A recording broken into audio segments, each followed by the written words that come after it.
Welcome to Geneseo Channel 50 and Green Machine Football in Class 4A second round playoff action. I am John Rowley along with Clint Rice, and we're going to bring you all the action right here on Geneseo Channel 50 as these Green Machine football players will take on an honorary group from the Dixon Dukes. Clint, nice day again. Oh, Johnny, beautiful Saturday afternoon. We got game temperature of about 63 degrees. We got winds out of the south, 2 to 4 miles an hour, and full sunshine set here to play football at J.D. Darnell Senior High School. Geneseo comes into the ballgame with 10-0 record. Dixon Dukes come in 9-1. Their only loss being handed to them by the Leafs back in Week 7 by a 35-6 victory up on their home compound. So today's ballgame going to be a rematch and a grudge match for the Dukes. Geneseo just going to have to take up what they call normal everyday business and play good smart football. Exactly right. That's the way to approach a game. This is just another game, and don't worry about the rematch or anything like that. Just go out and play the game as it's another guy to take care of on the second round of the playoffs. As you said, beautiful day for football. Great crowd on hand. The fans know this is going to be a big one too. It's going to be a loud one, and we'll apologize to you if we get a little over loud as we get one ear open and one ear covered with a mic. And we try to talk louder over what we're hearing through the good ears. So we'll do the best we can to keep an even keel as Kyle Wickwire will be doing the kicking to start this ball game. We'll broadcast from the visitor sideline here, up behind the stands on this east side of the field. And a lot of the Dixon fans have cowbells and that type of thing in their hands, so it makes it loud for us. Getting ready, we're going to kick from the north to the south. Geneseo in the green jerseys, yellow pants, black shoes, and traditional G in the helmet. Here we go, Wickwire the kick, knuckleball downfield, going to take a bounce at the 10-yard line. And tackled, brought down after a return of about 15 yards. Tackled by number 43, Kempfer, and that's where Geneseo's defense will come on the field. Kempfer made a nice open tackle there, hit him in the legs, dropped him as a good wall was set up for Dixon coming up this near sideline. Comes out to the 26-yard line. That's the first down for the Dixon Dukes. Geneseo will break their huddle on the 5-2 defense. Nose guard will be Adam Posine, number 75 or 74. He'll be flanked by Dave Mapes, number 77, and Matt Biondi, number 76, the other tackle.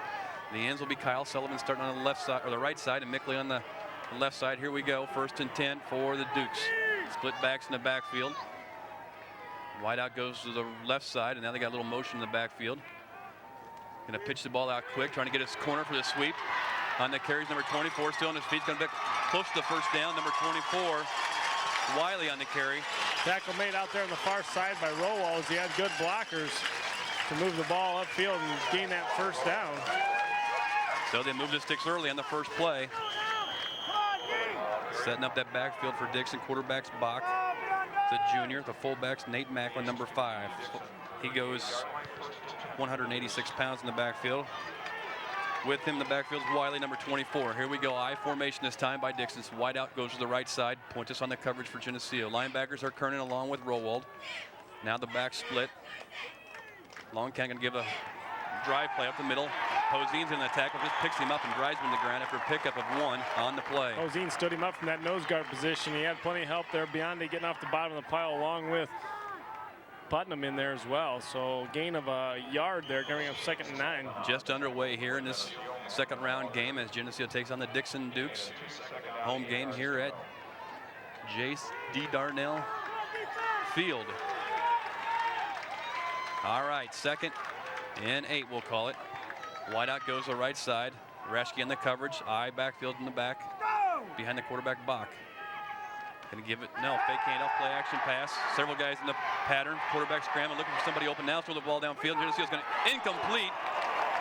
Big collision just as the ball approached there. Reed had it zeroed in for an interception, and Pointus just laid a heavy on the wide receiver coming across. Reed's slow getting up. Reed's right arm, I believe, was involved in that collision as he was going to make it to a nice catch on an interception, and Pointus just drilled the guy from behind, drove his helmet right into Reed's arm.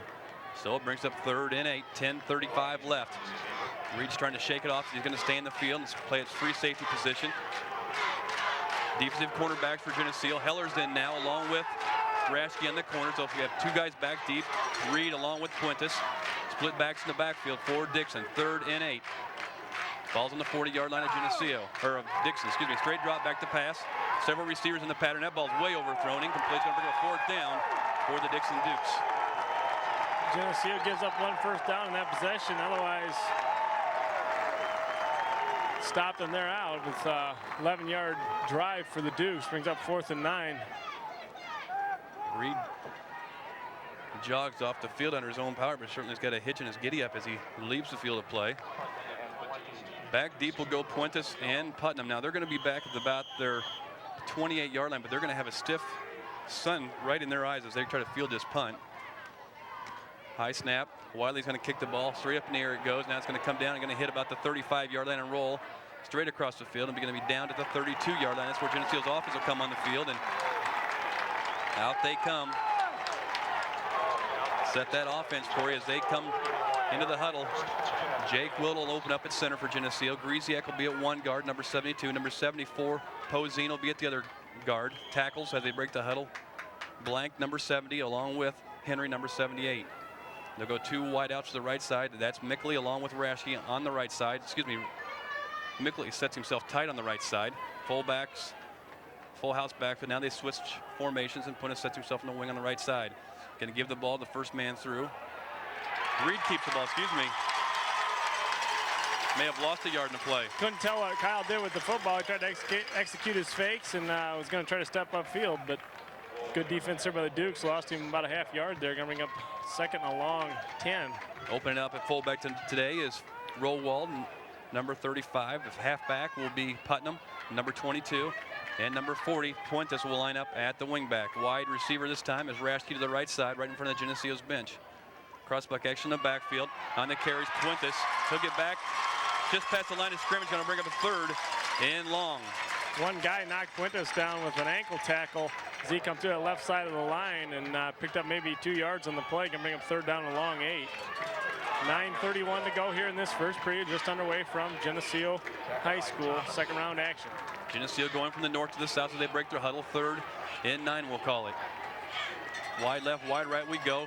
Reed at quarterback. Looks him over, sets his backs in the backfield. Double wing formation this time.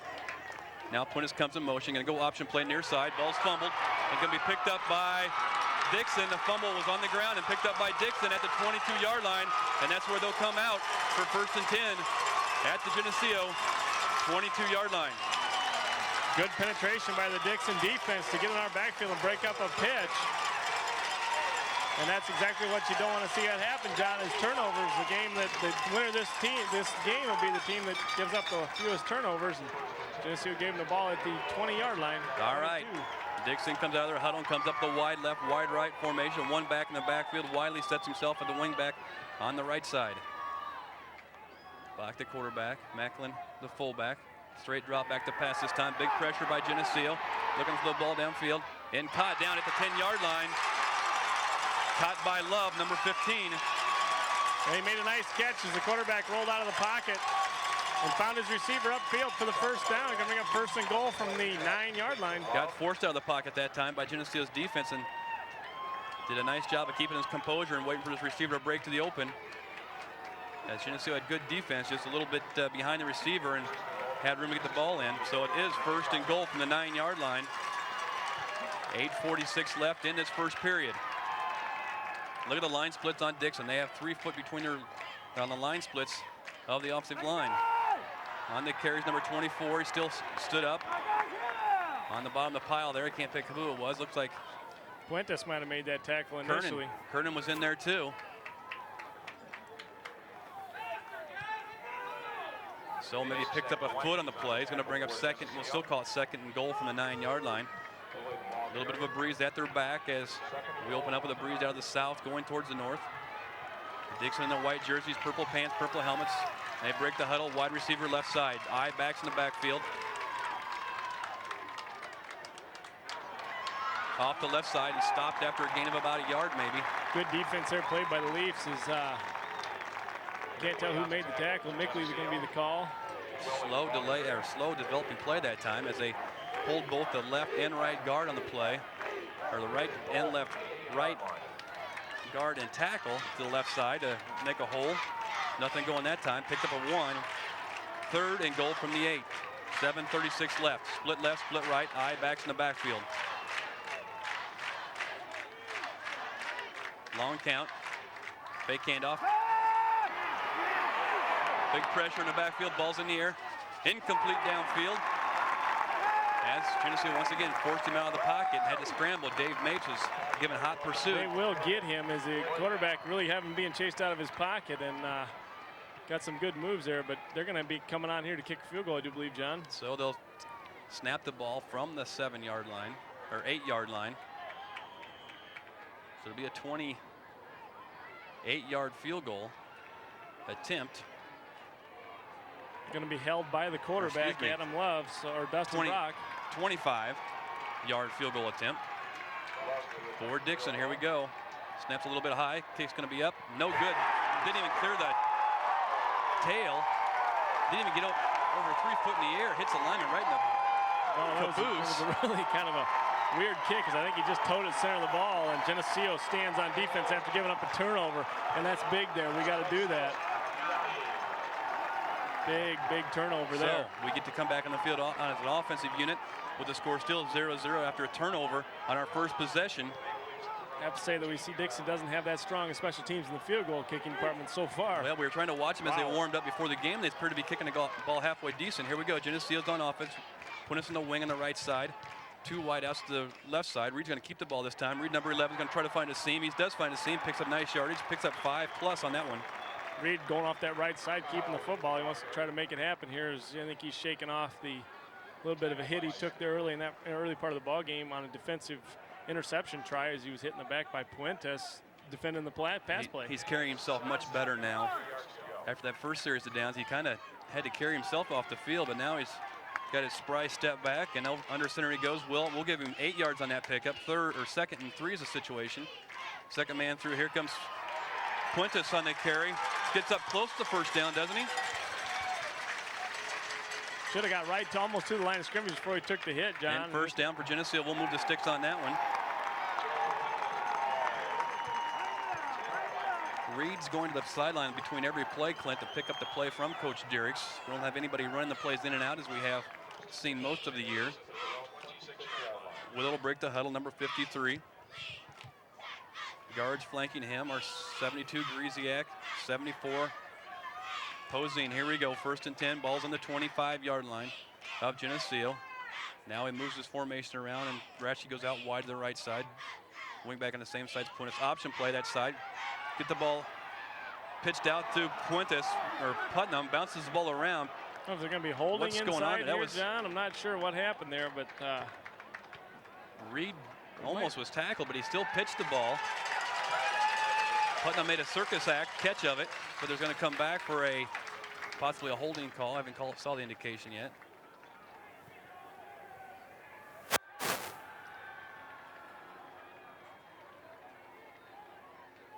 Kind of happened in the backfield the way the referee looked.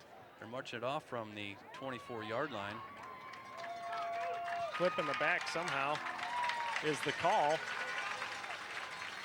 Moves the ball back. Where's that ball set at, John? They're still walking around with it. Going to go to the right hash mark with it. That's where we're going to mark it. 11-yard line. So it's going to be first 22-23 for Geneseo. Haven't looked real sharp coming out of the blocks yet, have we, Clint? Still working on getting our marbles here, John. Tight formation. Here we go. 1st and 22. Reed's going to keep the ball. He's got a man wide open. Rashke downfield. Rashke on the horse, and just off his fingertips right in front of the Dixon bench. Beautiful pass by Kyle Reed, and Rashke just didn't have enough reach as he got his fingers on it and was really running full throttle trying to get underneath that. He had the defenders beat. Yeah, he had 2 guys covering him, and he had them both beat. Nice pass by Kyle, just a half a football length too far. So 2nd and 24, we'll call it. 5:53 left, first period, no score. Wide left, wide right we go. One back in the backfield. Gonna go option play. Rowell with the carry. Number 35 is carrying him forward, up over the 25, down to about the 28-yard line. Puts us in a pretty good position here for a 3rd down and 10. Rowell getting us back to the original line of scrimmage. A nice big 15-yard jaunt. Bring up a 3rd and long 9, let's call it. 5:32 left in this first period. No score here from J.D. Darnell High School. We are Geneseo Channel 50 bringing you all the action. Wide left, wide right we go. Mickley to the left side, Rashke to the right side. Going to give the ball to Rowald once again. He's going to be stopped after, who kept the ball? I missed that one. Reed kept the ball. Kyle Reed hung on to it. Going to put Geneseo into a punting situation with 4th down and 10. Picks up maybe a yard in a play, makes it 4th and 8. So we'll go in punt formation. Jake Stoll, number 87, will come on and do the punting chores. Willett on the snap.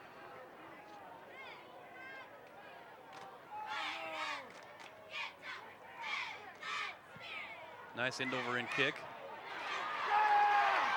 And Wiley's caught the ball, but brought down right after his catch at their own 49-yard line. Good pursuit by the Leafs. As Kemper on the tackle, I do believe. Number 43. Didn't pick up who it was. Gives the Dukes the football just inside their territory at the 49-yard line with 4:35 to go here in this first period. Scoreless. Both teams having the football a couple times so far in this ball game. And up they come. Love sets himself a little wide to the left side of the Dixon formation. I backfield. Macklin along with. Now they're going to pass the ball. Sprint looking to throw the ball. On the coverage is Puentes. After the catch, brings him right down. After a pickup, maybe 3 yards in the play, but Puentes was all over him once he caught it. Puentes made a nice tackle there to really wrap him up. He picked up a couple yards, though, 3-4 yards. Maybe a yard more than I would have marked it, but 2nd and 6.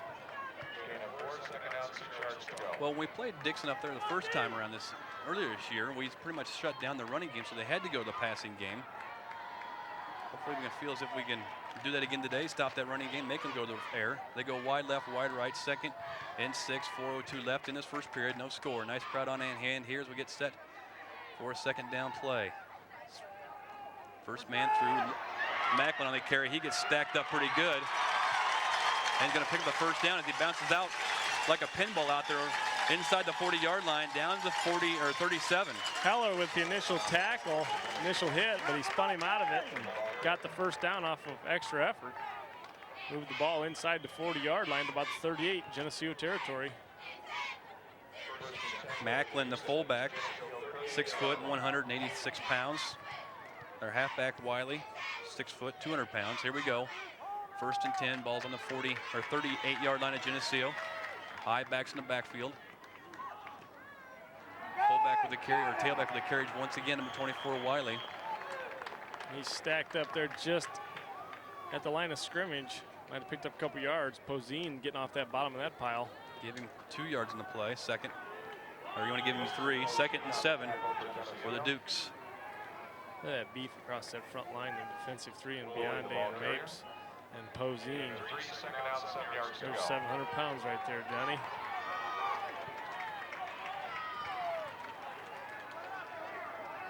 All right.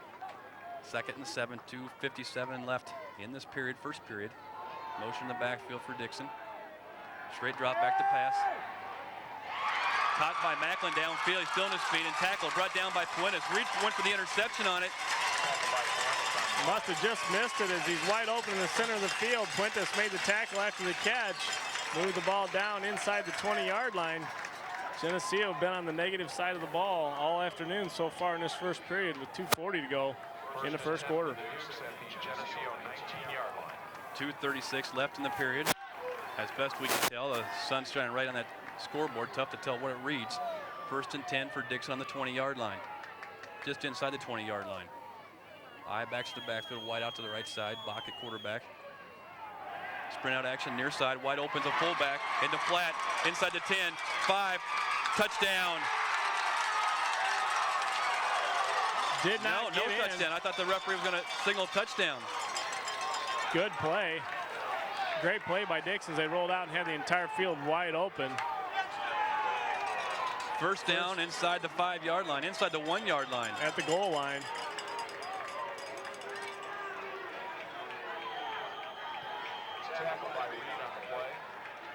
Reed on the tackle right at the goal line. 1st and goal. Knows the football is right at the goal line. 2 minutes left in the first period. And boy, does that hurt. Dixon. Yeah, 1st and goal, and you take 5-yard penalty as Dixon's offsides.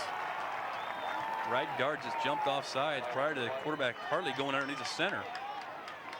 Moves the ball back 5 yards, makes it 1st and goal from the 6.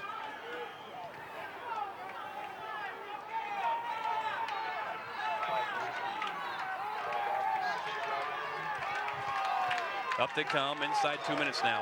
1:44 left in this first period. No score on the board. Dixon 1st and goal from the 6-yard line. Bach, the quarterback, looks him over, calls long count. Going to give the ball to Macklin, the fullback. In for the score, Macklin. From 6 yards out to make the score 6-0. Let's get that first 6 points on the board and get this over with. John, Geneseo's got to get control of where the football's at on the field back, as they've had negative yardage all afternoon. They've always been down against their backs against the wall. So give them 6. Let's get this PAT over with, and let's go back to business, John. So a 50-yard drive that time by the Dixon Dukes. On for the kick to PAT. Snaps high. Kicks up and no good. Wide to the right that time. So it leaves a score of 6-0.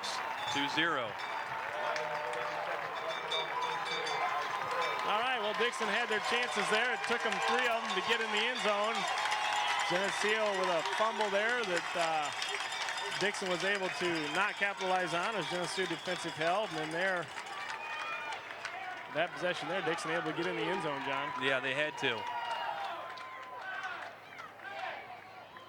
Give them that good field position, you know, that's going to happen. I was going to say that when we're given field position like we have and playing with our backs against the wall, both on offense and defense. A lot of ball game left. We're still in the first period, 6-0. 1:30 left in this first period of this second round Class 4A game. The winner of this game will take on the winner of the Metamora Peoria Richwoods game. Which I believe those two teams just squared off not too long ago. Sheridan, number 57, their center on the opposite side of the ball, does the long kicking chores for Dixon Dukes. Back deep is Heller along with Putnam.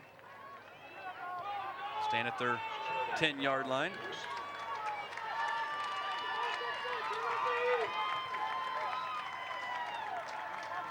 Ball's teed up, and here we go.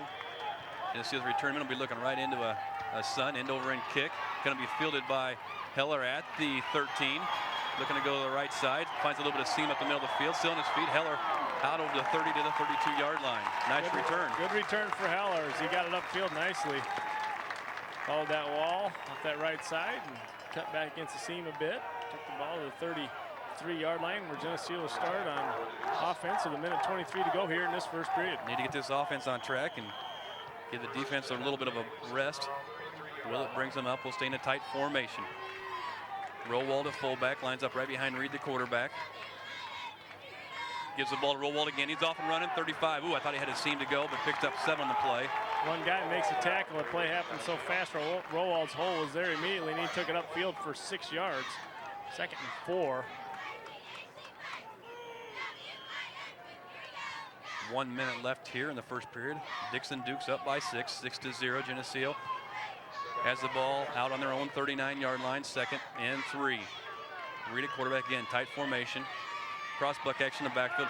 Putnam with the carry this time. He's going to move the pile forward close to the 50-yard line. Big pickup that time. Putnam banged into Puentes' back as Puentes, the lead blocker.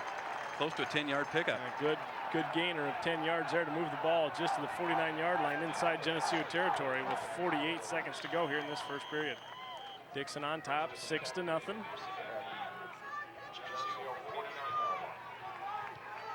Again, tight formation. We're going to try to go toe-to-toe with them. Second man this time.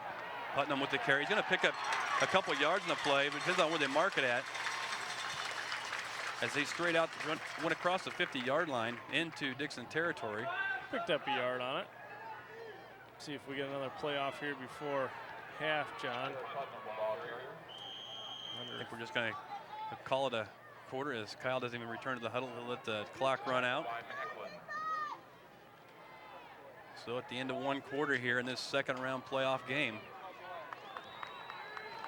the score is going to be at the end of one. Dixon Dukes 6, the Geneseo Maple Leafs 0. We'll be back after this.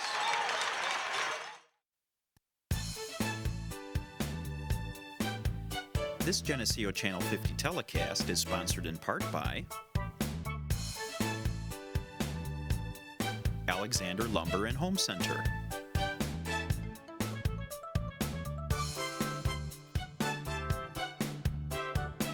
B&B Lawn Equipment and Cyclery,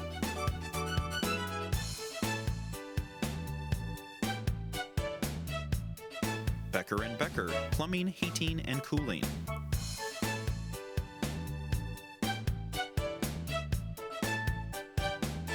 Central Trust and Savings Bank,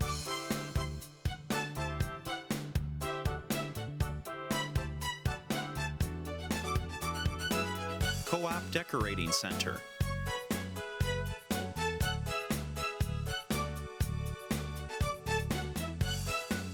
Eric Henderson and Rick Benhart of Country Companies Insurance in Geneseo,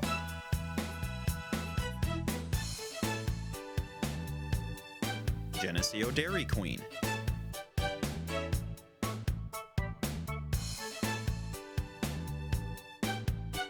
Brian Garnett, Mike Hamer, and Eric Goff of A.G. Edwards in Geneseo,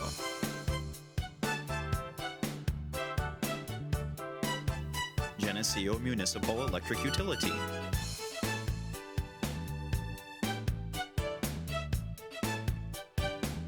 Goodrich Equipment, your local John Deere dealer,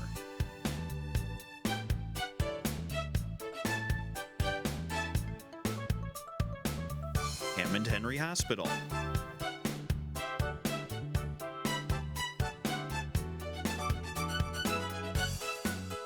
Tom Curran of Edward Jones in Geneseo,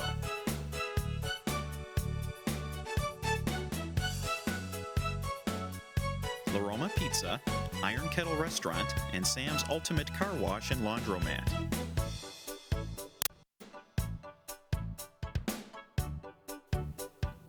Northside Rexall Drugs,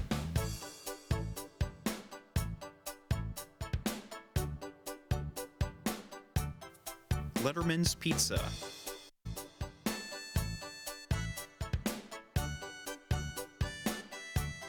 Geneseo Telephone Company,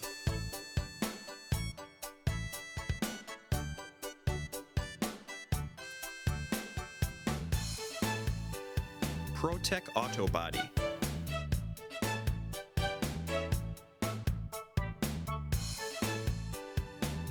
Tricom, the Internet Company,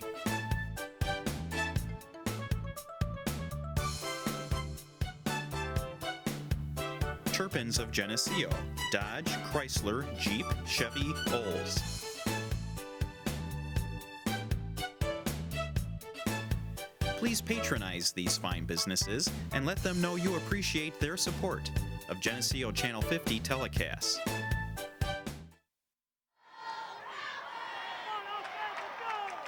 Welcome back to Geneseo Channel 50 and Green Machine Football. We are John Rowley along with Clint Rice is getting set to start the second quarter action. Geneseo down by the score 6-0. Ball is just barely inside the territory of the Dixon Dukes in the second round playoff game. Dixon with about 110 yards offense that first quarter. And here we go, right to the ball. Geneseo Maple Leafs come. Going to give the ball to Rowald again. He's still on his feet, still fighting for yards. Rowald still on his feet, up close to the first down. Going to come a yard short as he broke about 3 tackles. Spun and fought to get the yards he did. Josh doing a nice job as he got an immediate hole to get through as the offensive line doing their job. Josh having to work hard the rest of the way. Picked up a good 8 yards, bring up third and a short 2. Marked him more where his knee hit rather than where the ball landed at, so we'll have to call it 3rd and 2. Just underway here in the second quarter. Once again, we're going to break the huddle and come up in a tight formation. Tight line splits as we go down. Rowald will stay at fullback and give the ball to Putnam this time. He's going to pick up the first down as he gets over the stripe inside the 40. For the first down. Following in behind Rowald. Being pushed upfield before a whole host of Dukes were there to make the stop. Keep churning it out inside there. Willett up there up front along with Grizak and Poseen. Henry along with Blank up front. Now we'll go Rasky wide to the left side for the Maple Leafs. Mickley's tight in that same left side. Wing back just outside his shoulders. Putnam now going to wing sweep to the left side. Punis on the carry. He's going to come out the corner. He's over the corner to the 10, the 5, touchdown for Puentes. Boy, I didn't think he had a corner, but he made a 39-run scamper. I tell you what, Clem, I didn't think he had a corner. All of a sudden, boy, and when you can run up at the end because you've got him beat so bad, that's making a statement, John. As he rolled it around that corner on that left side, and Kyle Reed just stepped back, put his arms up, saying, "Go the distance, Joe. Well, go the distance." I couldn't. It's tough from this perspective to see how open he was down the sideline, but Reed at about the 20-yard line already had his hands up in the air, saying we're in for a touchdown. He broke one tackle and freed himself up that sideline, and there wasn't anybody from Dixon around. They're going to challenge him. Okay, pound the ball down up the middle, then we'll take it outside for the touchdown. Wickwire on for the PAT.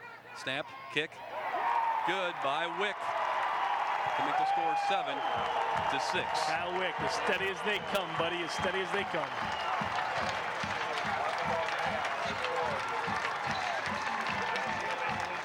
Wickwire hits his 56th PAT of the year, along with his 4 field goals that he's made. Gives him some nice totals for the year, and consistency at that PAT is something you can't put a price tag on. Geneseo with a 6-play, 67-yard drive using 2:34 of the clock, capped off by a 39-yard TD run by Puentes around that left corner. And Kyle Wick in to do the PAT. And it's good. Give us a score 7-6 with 10:56 to go here in the second period. Kyle Wick getting set to tear up the 40-yard line in the south end zone, south side of the field, I should say. Wickwire is over 90% this year on his PAT attempts, 91.7 to be exact, which is pretty nice to have in your pocket come playoff time. Here we go. Wickwire with the kick, back deep. Dixon Duke's going to be fielded by number 25. Going to call offsides on Geneseo, I believe. Saying that we were offsides before the ball was kicked, so it's a dead ball foul. Move it back 5 yards as Wickwire will tee it up again from the 35. Good kick, though. Going to be tough for him to handle. Dixon's going to have trouble handling these kicks. They're switching sides now, as of course he wants Adam Love to try to get his hands on this ball as the 5'11 senior, their workhorse, and they send the other guy over to the far side, number 25, Douglas Stitcher. He's a sophomore, set to return for the Dukes. All right, we'll tee it up again, and we've been so close all year long, Clem, with the kickoff team being offsides. I mean, they hit the line just as he hits the ball. Finally, they get a call on it. Tees it up again, going from the south to the north. There's a little bit of a breeze at his back, maybe more so right now than we have seen all day. Wickwire has it teed up. The left footer will approach the ball now. Knuckleball going downfield, and ball was dropped and picked up by the receiver, or number 81.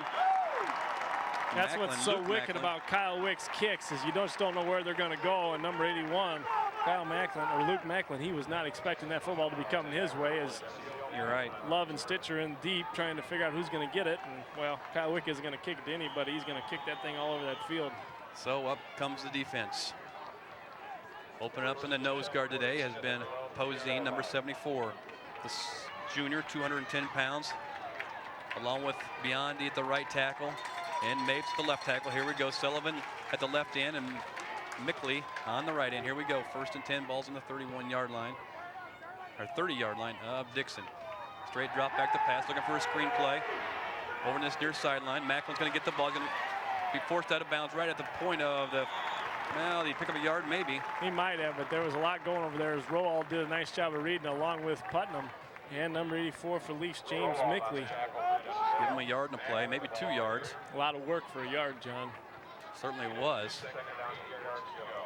Check in the defense now for Geneseo. Out goes Biondi, in checks in Heller. They'll add a defensive back now on this 2nd and 8. Ball's on the 31-yard line. Wide left, wide right they go. 2 wide outs. Geneseo will answer that. Heller's in there to play some defensive back. Rowold walks up tight like he's going to rush. Now he drops back off. Ball's in the air and dropped in the far sideline right in front of the Geneseo bench. Pass should have been completed By to Wiley. number 24. Wiley took his eyes off the football as he was trying to look upfield and hit him right in the numbers and fell to the ground, coming up a 3rd down. And a long 9 for the Dukes with 10:37 to go. Pass was to Willie, excuse me. You're right. Pass was to Willie, not to Macklin, right there in front of the Geneseo bench. And as soon as he caught it, Putnam drove him into the ground pretty good, or just as he dropped the ball. So it's 3rd and 8, 10:37 left, 2nd period. Geneseo in a 4-man front this time. Again, Rowald walks up tight like he's going to rush from his linebacker position. High backs in the backfield, going to go a draw play this time.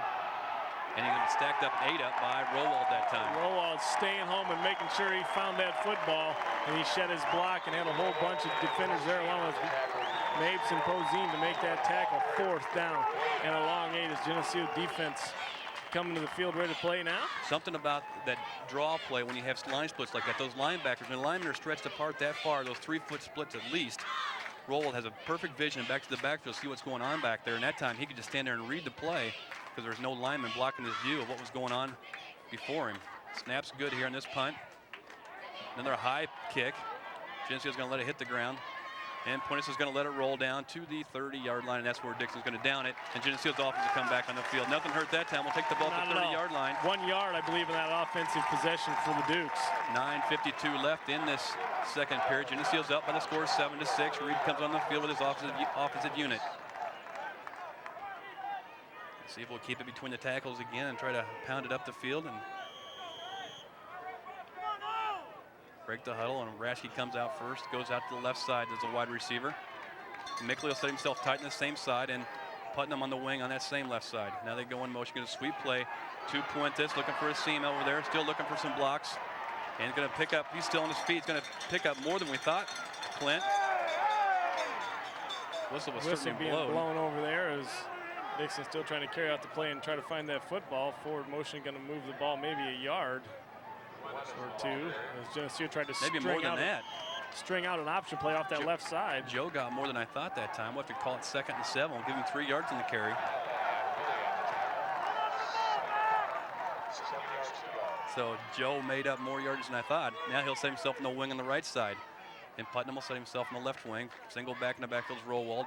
Straight drop back to pass. They got Rashke wide open out. Still incomplete pass. Boy, you had Rashke almost too wide open. He did.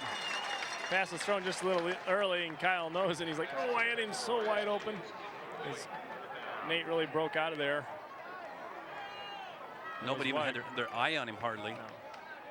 Wasn't anybody within 7 to 8 yards from him as the ball came out. And sometimes I think Kyle maybe just rushed the pass because he saw it was so wide open. Well, that and the fact that Rashke hadn't seen the football yet, and I think if Rashke might have made eye contact, that might have been a rope thrown right to his numbers. All right, so we're in the 3rd and 7. 9:08 left, first half. Inside counter play this time. Oh, Puentes on the carry, picks up 5 yards, but it's still going to come up short of the first down. The beautifully played ran counter play. Brings up 4th down and a long 5 as Dixon defense holds with 8:50 to go here in this second quarter.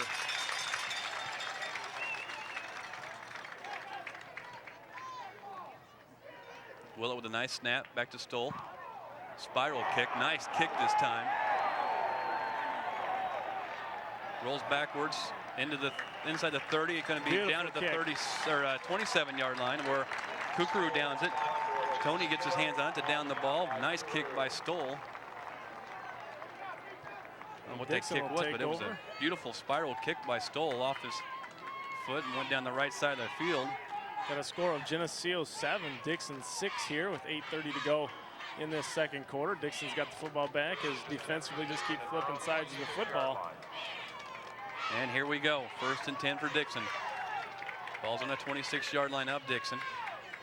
Wide left, wide right they go. Rashke and Puentes on the coverage. Bach the quarterback. Give the ball to number 5, Macklin. Still on his feet. And brought down. He's going to pick up 6 on the play, 7 on the play. Kyle Reed in there trying to come up with the football as Poseen and Mickley on the tackle along with Biondi. And Reed brings up 2nd and 4 for the Dukes.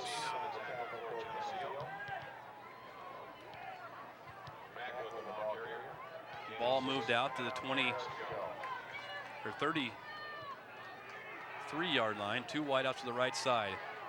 Putnam along with Rashke on the coverage. Eye backs in the backfield.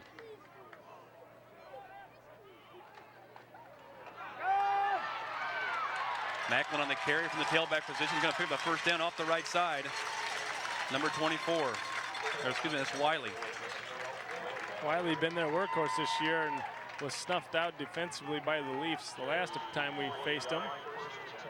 Today he's getting some yardage. I believe he's got about 24 yards on the afternoon. Moves the ball out to the 40-yard line of the Dukes. 7:34 left in this first half. Geneseo's up 7-6. High backs in the backfield. First and 10, balls on the 30-yard line. Straight drop back to pass, quick step, incomplete.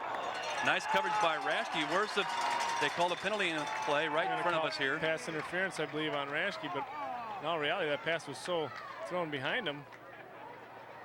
Raschke looked at me playing the ball all the way. They are going to call pass interference. And certainly Nate was playing the ball all the way, it looked like to me. First down for Dixon. That'll move the ball down to the 45-yard line of Geneseo with 7:20 left in this first half.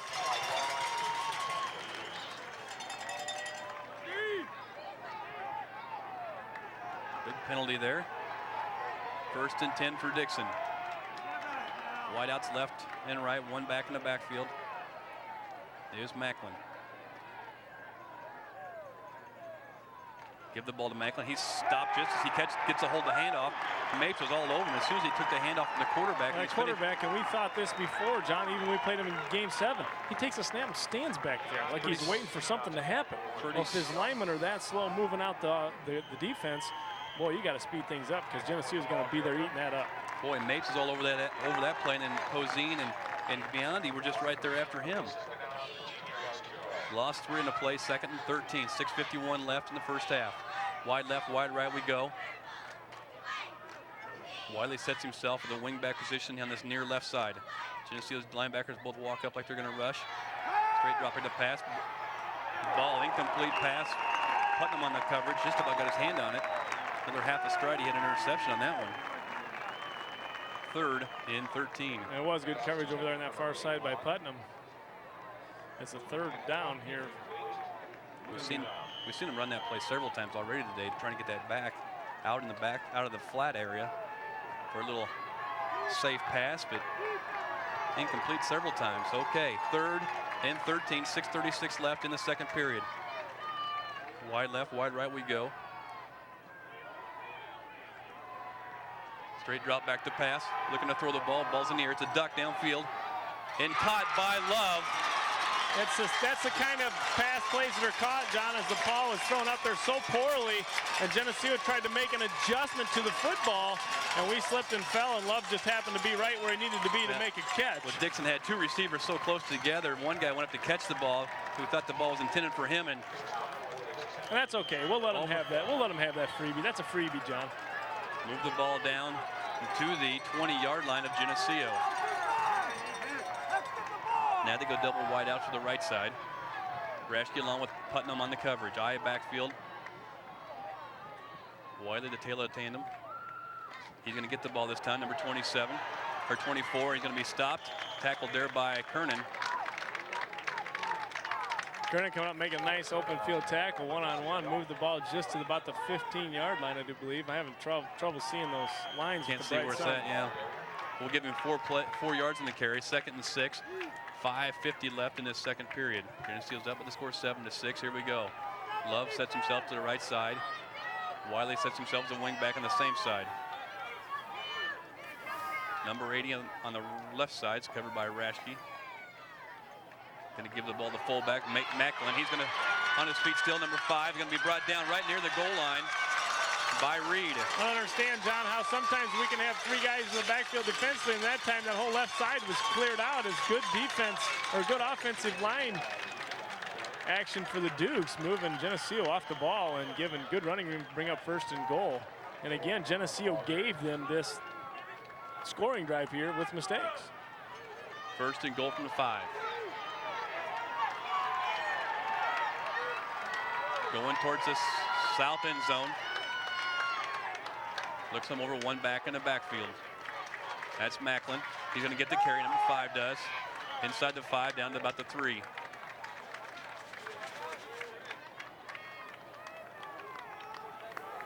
Offensively, Dixon spreads that offensive line so wide, John. Just trying to spread their defense and thin it out a little bit up there. Give him 3 yards in the carry. Second and goal from the 2. One back in the backfield once again. Long count. We give the ball to Macklin again. He's going to be up for the score. Number 5, Macklin, from 2 yards out for the score for the Dixon Dukes. I'm not sure how that happens, John. How can that be? They really got it spread. They got it spread wide is what's happening. Dukes. Geneseo trying to spread it just as wide to cover it, and they have to tighten up somehow. Yep. Makes the score 12-7, Geneseo.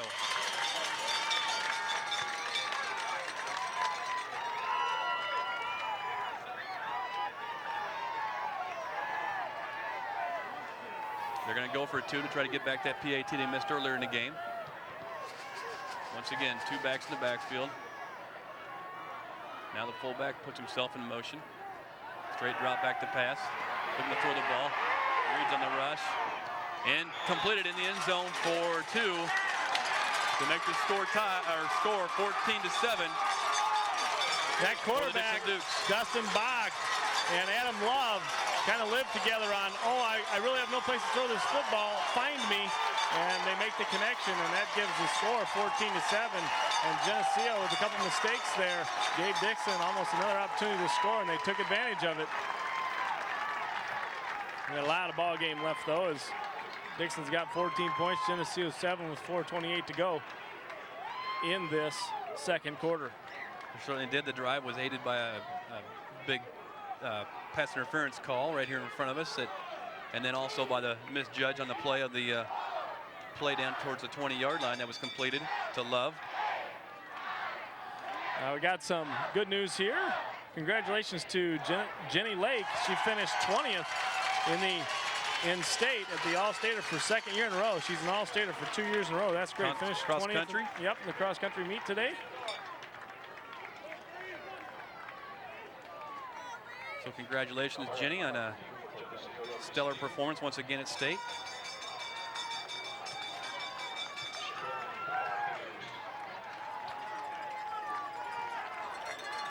4:28 left in this first half. 14-7 Dixon. Back deep for Geneseo goes Putnam along with Heller. Kick comes downfield and bounces out of bounds at 30-yard line, out of bounds, and they'll move the ball back out to the 35 and give Geneseo's offense the position of 1st and 10 at the 35-yard line. Kick just came off the toe and came right to the sidelines, right in front of us. I almost watched when he teed the ball up. It looked like he had it teed up pointing that side of the field, and then when he kicked it, it even accented that more and made it come directly towards that 30-yard line. And John, we're truly used to having good special teams, and we've seen a lot of teams this year that their special teams don't come close to matching ours. We have to be thankful for that. Here we go, 1st and 10, Geneseo. Ball's on the 35-yard line, tight formation. Going to give the ball up the middle to Puentes. Puentes still looking for somebody to block downfield for him. Raschke's blocking for him. He gets over the 50-yard line, down to the 47-yard line of the Dixon Dukes. Puentes had a nice big hole to come upfield, and he took advantage of it. Picked up near 20 yards. Leading downfield with Griesiak and along with Raschke making the blocks. Got to answer. We'll answer right back here right before halftime. There's 4:20 left in this second period. Dixon up by the score of 14-7. Break the huddle, and we're going to stay in a tight formation again. Rolwell's going to set himself up fullback right behind Reed, double wing formation. Now Puentes goes in motion and give the ball to kick out block that time. Nice seam for Putnam again. He's going to pick up 1st down plus some more. 1st down, moves the ball down to the 40 or 35-yard line, 34-yard line of the Dukes. Nice running by Putnam as he just had follow his holes, and that's what Geneseo has to do. We need to march this ball right down to the end zone and put it down.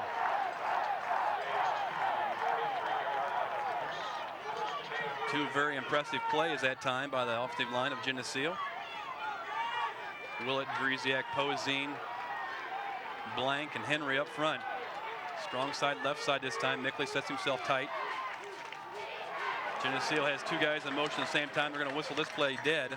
Mistakes. That's the key to the ball game, Johnny. Mistakes. Geneseo got 2 guys in motion. They're going to be penalized 5 yards with 3. I don't know. What do you see on that clock? 3:38. That's tough to see. Looks like 3:38 left in the second period. Geneseo's down by the score of 14-7.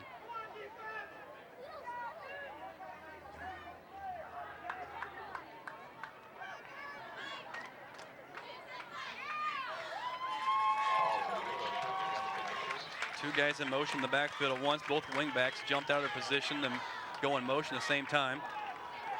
So they stop the play. It's going to bring up 1st and 15. 3:31 left on the clock. Now they're going to double wing formation again. Straight drop back to pass. They got Putnam on wide open the far sideline. Putnam on the catch. Jared Putnam catches it. He's going to go in for the score. Beautiful pass play by Putnam. Or from Reed to Putnam. What a catch on the ball.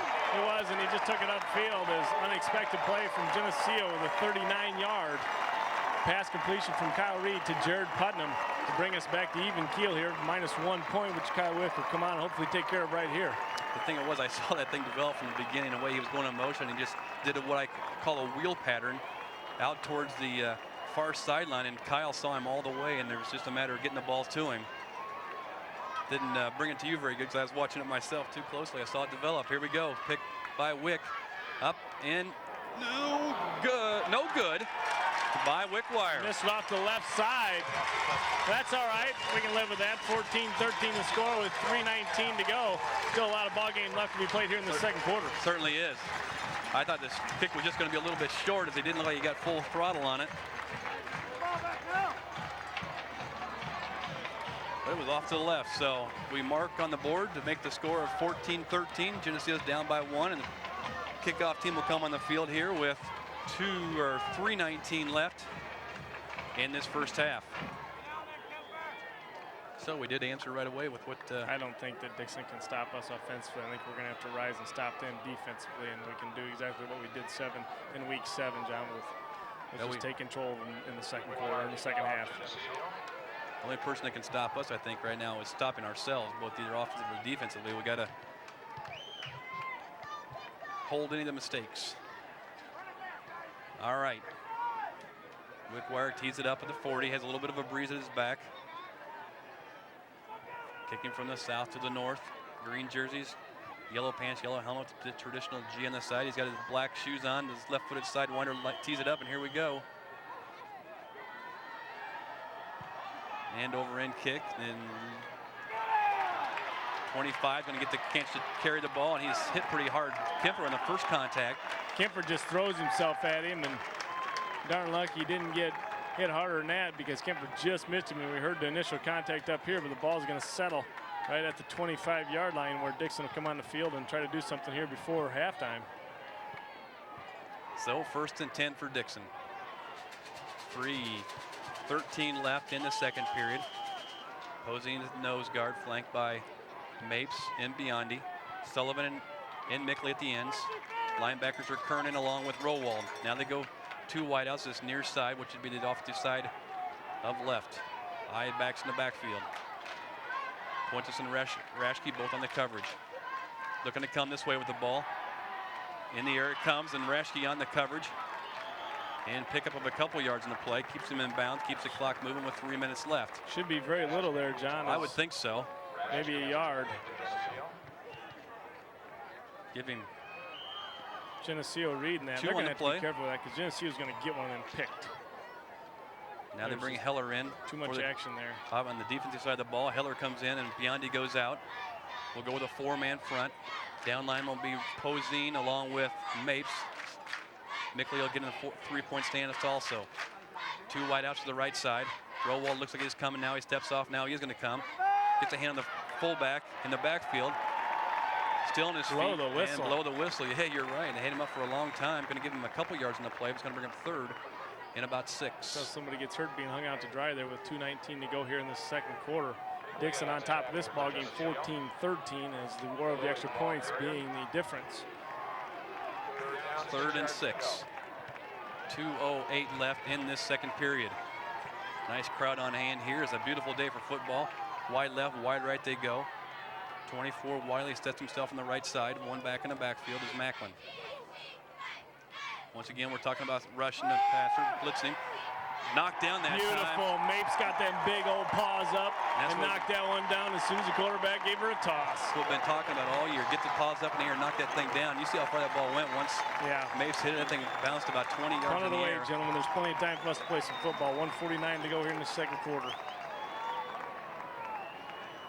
Brings up a 4th and 6. Mapes stands in there, 6'2", 212. It looks like he stands about 6'4". All right. Wiley goes back to kick the ball. Always dangerous when you have your running back as a kicker. Nice kick that time. Putnam on the return. Nice job that time. Mickley had a chance to throw a block there, but it certainly would have been a clip. Right. And you're going to say, why didn't he throw a block? Well, you can't throw a block on that unless you get your head around the front of that person's chest. What's going to happen? He did exactly what he should have done there, John. And James Mickley could not do it without getting called because that thing was way out in the open. Everybody could see it happen. So let's just take the offense, put them on the field. Ball's at the 45-yard line of Geneseo with 1:39 left in this half. Rashke's going to set himself to the right side. Mickley himself is going to go to the left side right in front of the Geneseo bench. Reed at quarterback, looks him over, turns around and talks to Putnam in the backfield. Now he goes under center. Sprint out, looking to throw the ball. Throws the ball across the field, and Putnam with the reception 40, inside the 40 to the 35-yard line. Nice job that time. Fuentes and Rashke were the intended receivers. As they rolled out, John, Putnam came across the field trying to help Reed out as he had nobody but had great coverage. Putnam just took it right at about the 40-yard line and got her out of bounds to keep that clock. Get that clock stopped with 1:30 to go in the second quarter. 19-yard pickup on the play by the pass from Reed to Putnam. Once again, moves the ball down to Dixon's 35-yard line. Got him on their heels a little bit right now with 1:30 left in the half. Rashke goes wide to the left side. Mickley tight in the same side. Puentes on the wing on the right side. Now Mickley will set himself over tight on this near side. Puentes goes in motion. Incompleted pass to flat. Flag on the play. I think they're going to call illegal procedure on Geneseo. Illegal shift on the play. That the one guy wasn't set before the other took off. Is that what it was? The tight end didn't get set enough. He has to be set for about a full count before Joe can go in motion. Joey Puentes in motion from the wingback position. I believe that's what happened there.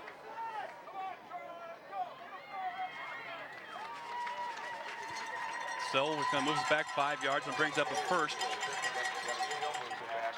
First and 15 for Geneseo with 1:25 left. Second quarter, there's 1:25. Second quarter. Don't want to give our listeners deceptive information as we still got a whole second half of this ball game to come yet. Tight formation for Geneseo. And it goes sweep play. Puentes looking for a seam, finds a little few yards, gets about 4 yards in the play. Timeout going to be called by Geneseo as Coach Derek Single in the call in to his players trying to get a timeout called here. Second and a long 12 is what we're going to come up with. The score so far in this first half of this ball game: Dixon 14, Geneseo 13. Started the game with a Dixon score, missed the extra point. Geneseo answered it, made the extra point. 7-6 was the score, and then Dixon turned around and scored again, and went for 2 and got 14, John, and that's the difference in the ball game. 1 point is Geneseo, when they scored their second TD of the ball game, missed their PAT. You're right, yeah. Rob Wiley, the tailback, with 30 yards so far in this game. Macklin, their fullback, with 33. Bach on the passing department has 97 yards passing so far in the game.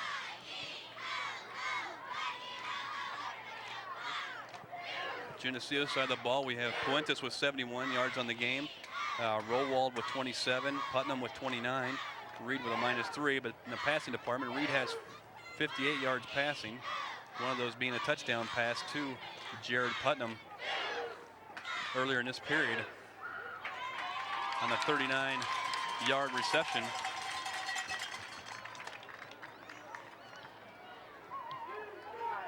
So here we go, we break the huddle. 1:18 left in this first half. Geneseo's down by a point, 14-13. Ball is on the 36-yard line of the Dixon Dukes. Rashke sets himself to the right side. Mickley is tight on the left side, double wing.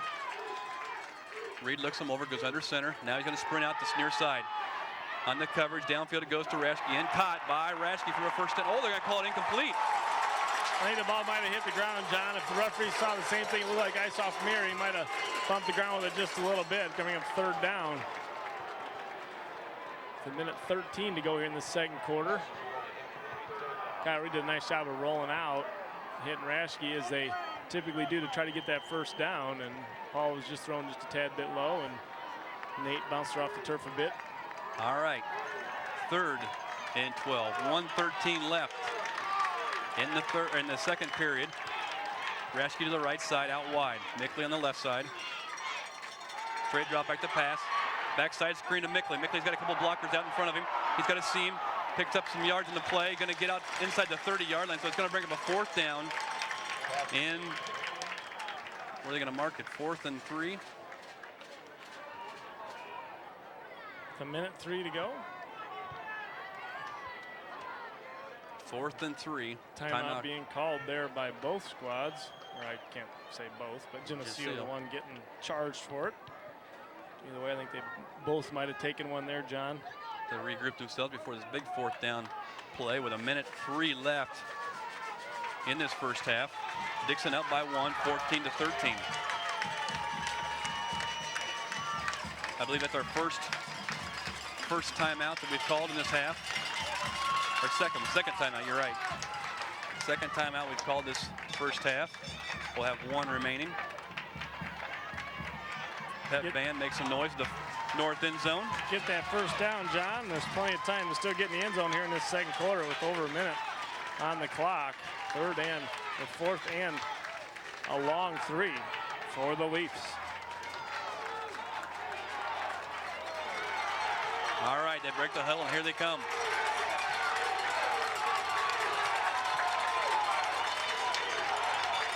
Double wing formation tight. Flag on the play in the backfield. I think they're going to call some illegal procedure once again, aren't they? Yep. Illegal shift again. You got to quit giving it up, guys. Quit giving the mistakes to them.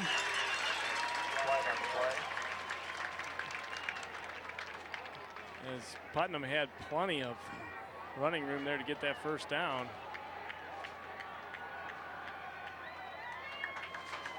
So the march off 5 is going to bring up a 4th and 9 for us. With 58 seconds left in the half.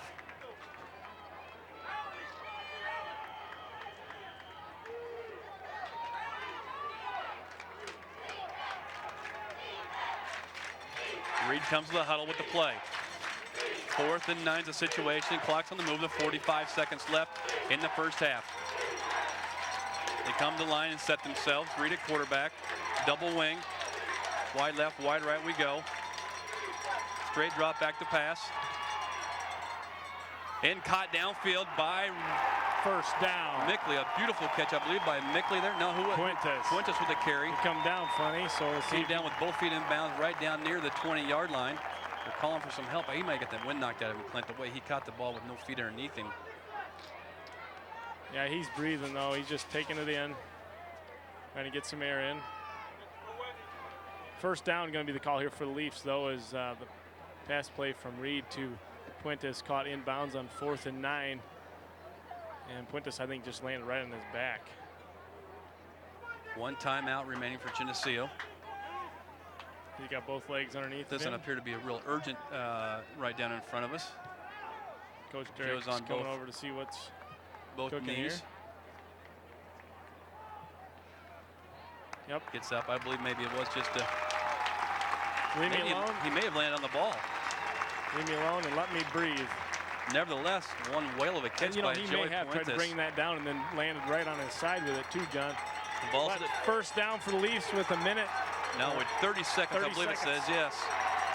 Heller comes in, number 48, lines up at wing back for Joey as he checks out of the game for just one play. Reed at quarterback. Mickley sets himself to the left side. Quarterback draws the call.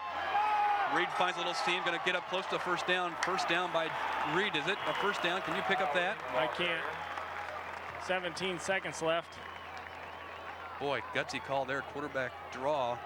And the whale of a run by Reed, number 11, as he takes his first down. Geneseo at the 11-yard line, 12-yard line. Geneseo called a timeout with 17 seconds left, so gonna have to almost go to the air here with no timeouts left. Timeout, Geneseo.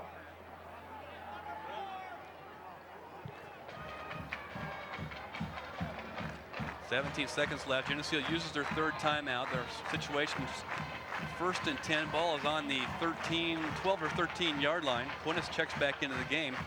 With no timeouts left, Clint, you have to go something near the sidelines, whether a pass play. Their best bet would be to go to the end zone in the air. See what you can do here is if it's incomplete, it's Geneseo The clock stops, and if we catch it, it's a touchdown. So Geneseo putting Dixon's back to the wall here. If they can get in this touchdown here before half, going to halftime with a little bit of momentum and a lead, could make the second half totally different ballgame. All right. In the huddle they are. Coach Derrick still in amongst his offensive crew. Break the huddle, and Rash gets the first one out. Following him's Will along with Breeziak, Poseen, Henry, and Blank. Here we go. Tight formation. We are. 17 seconds left. Long count. Going to give the ball to Puente. First man through in the middle of the field. Now they're going to get in the ball. They're going to try to spike the ball. 10, 9, 8, 7, 6. Now he's going to just drop back and spike the ball, and they'll bring the PAT or the field goal unit on with 3 seconds left, and that's what they wanted to do there, Clint. They wanted to get the ball in the middle of the field for Wickwire to come on and try a field goal. The ball's at the 10-yard line, so they'll have a 27-yard field goal attempt by the Maple Leafs.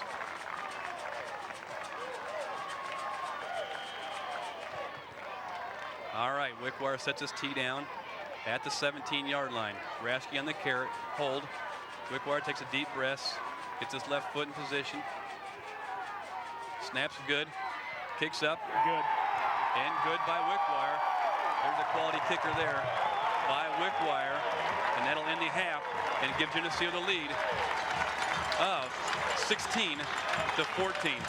Boy, they played that one perfectly right down the stretch. So that right before halftime, they used the clock perfectly, killed the clock, and get the PA or the field goal unit on to kick that field goal by Wickwire, which was just a 27-yarder to make the score 16 to 14. So at the end of the first half here, from J.D. Darnell, second round playoff action, Geneseo 16, the Dixon Dukes 14. We'll be back after this.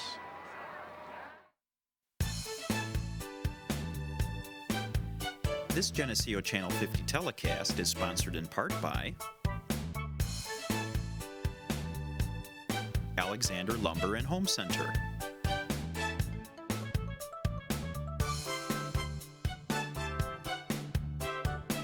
B&B Lawn Equipment and Cyclery,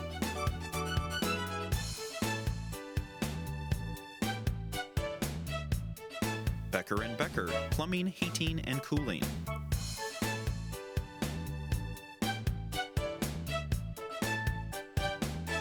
Central Trust and Savings Bank,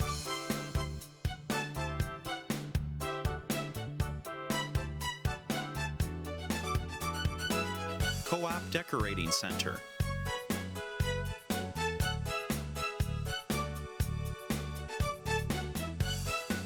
Eric Henderson and Rick Benhart of Country Companies Insurance in Geneseo,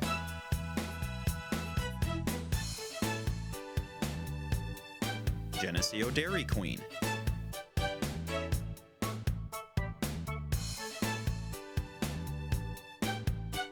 Brian Garnant, Mike Hamer, and Eric Goff of A.G. Edwards in Geneseo,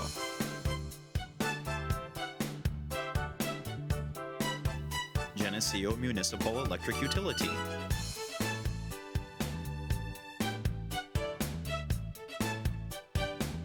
Goodrich Equipment, your local John Deere dealer,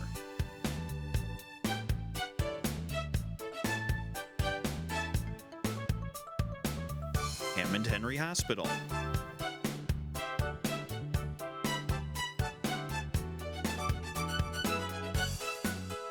Tom Curran of Edward Jones in Geneseo,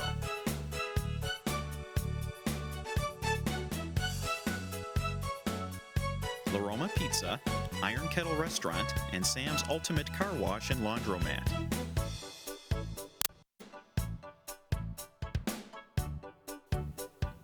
Northside Rexall Drugs,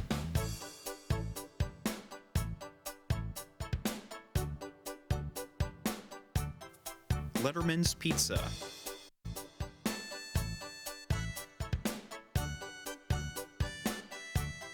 Geneseo Telephone Company,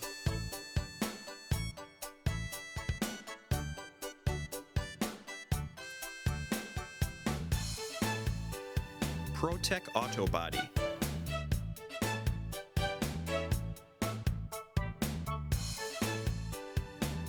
Tricom, the Internet Company,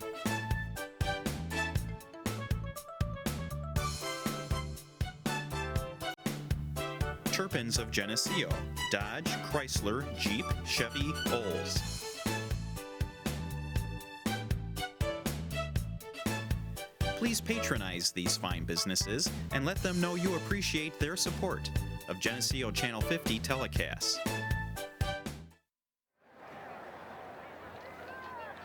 Welcome back to Geneseo Channel 50 and Green Machine Football. I am John Roy along with Clint Rice, bringing you all the action here of this second round game as the Dixon Dukes come to Geneseo for this playoff game.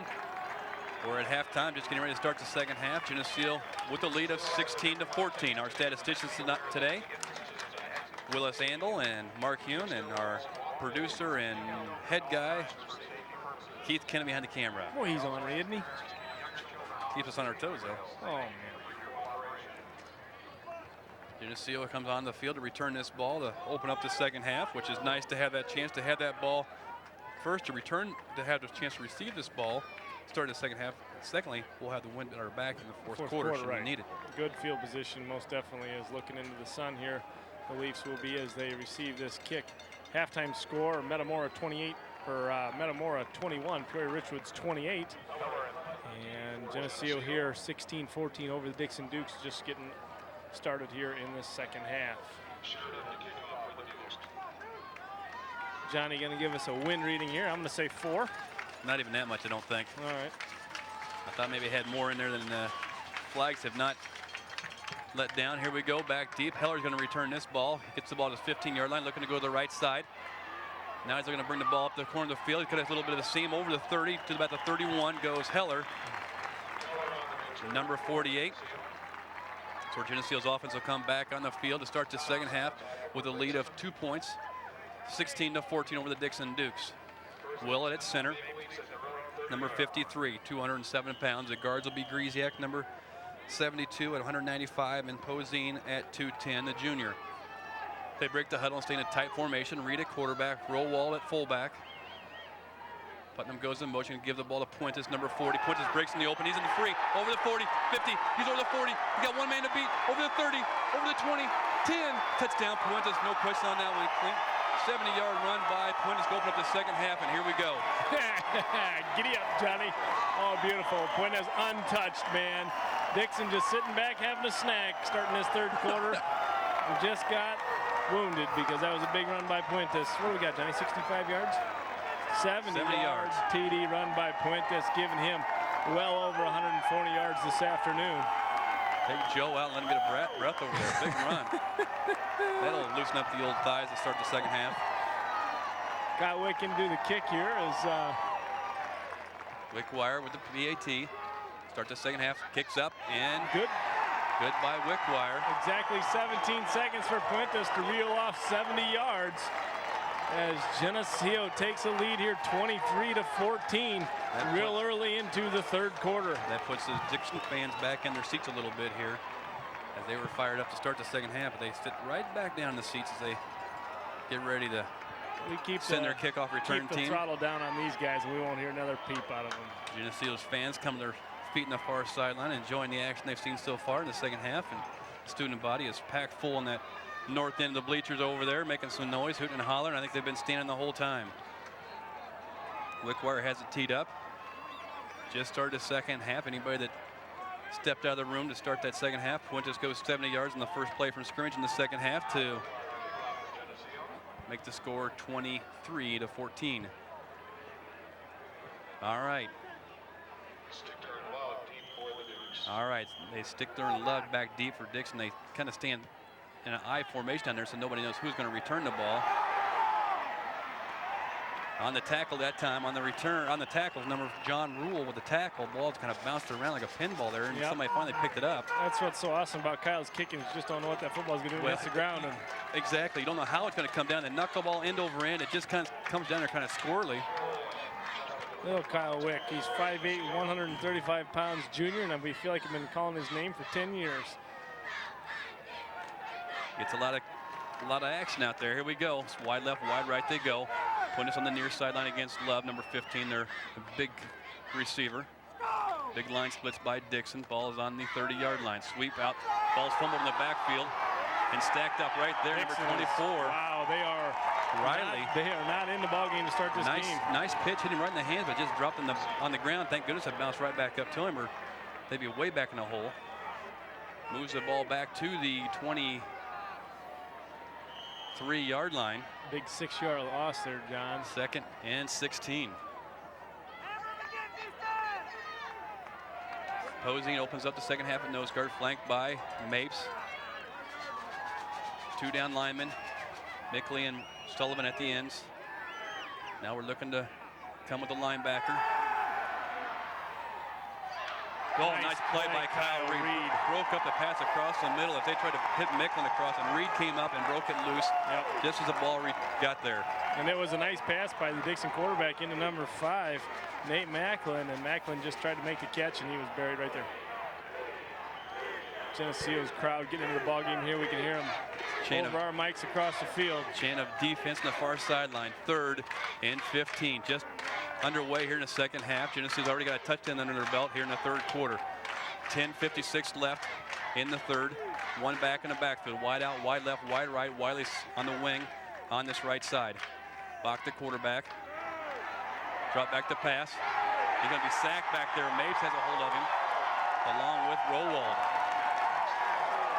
Punted away, Dixon is they lost about 11, 12 yards on that possession. 4th down and 20 for the Dukes. Geneseo gets set to return this punt. Fuentes along with Putnam will go back into their own territory, their own 45-yard line. Wiley will also do the kicking, punting chores for Dixon. Snaps a little off to the side. Nice end over end kick. Fuentes is going to get to return this one from his 43-yard line. Going to find a seam. Nice wall that time. Putnam brings the ball back to the 40-yard line. Inside the 40, down to the 37-yard line. Nice return by. Nice blocking going on there, John. Had the wall sit up right in front of us, and Fuentes got to it, but just ran out of real estate. Moves it back to the 37-yard line, just where Geneseo's offense will come on the field for the second time in this second half with 10:14 left in the 3rd. Willett brings them up, the senior snapper. Rashi goes wide to the right, wingback's on the same side as Fuentes. Now Mickley will set himself tight on that right side. Dixon's defense adjusts to it. Sweep play, Fuentes with Putnam with the carry. Number 22 still fighting for yardage. We'll pick up 5, 6, maybe 7 yards in the carry. Putnam rolling around that right end, just following in behind Reed. Picking and choosing just where he wants to go, and he picks up 7 yards and up 2nd and 3. Power sweep to the right side.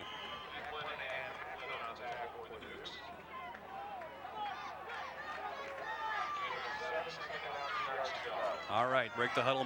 Now we're in wide left, wide right. Rowald sets himself right behind the quarterback, Reed. Option play. Reed's going to keep the ball, number 11. He's going to pick up the 1st down, isn't he? Yep. Kyle Reed just doing his job back there, executing the fakes and standing up and saying, okay, I've got the football, nobody's around, I'm taking it upfield. 1st down, Kyle Reed.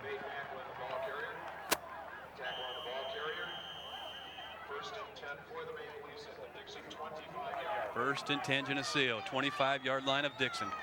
Going towards the south end zone is Geneseo in the green jerseys, yellow pants, yellow helmets, black shoes, and the white socks. Here we go. Wide left, wide right we go. Reed looks them over, uses some time.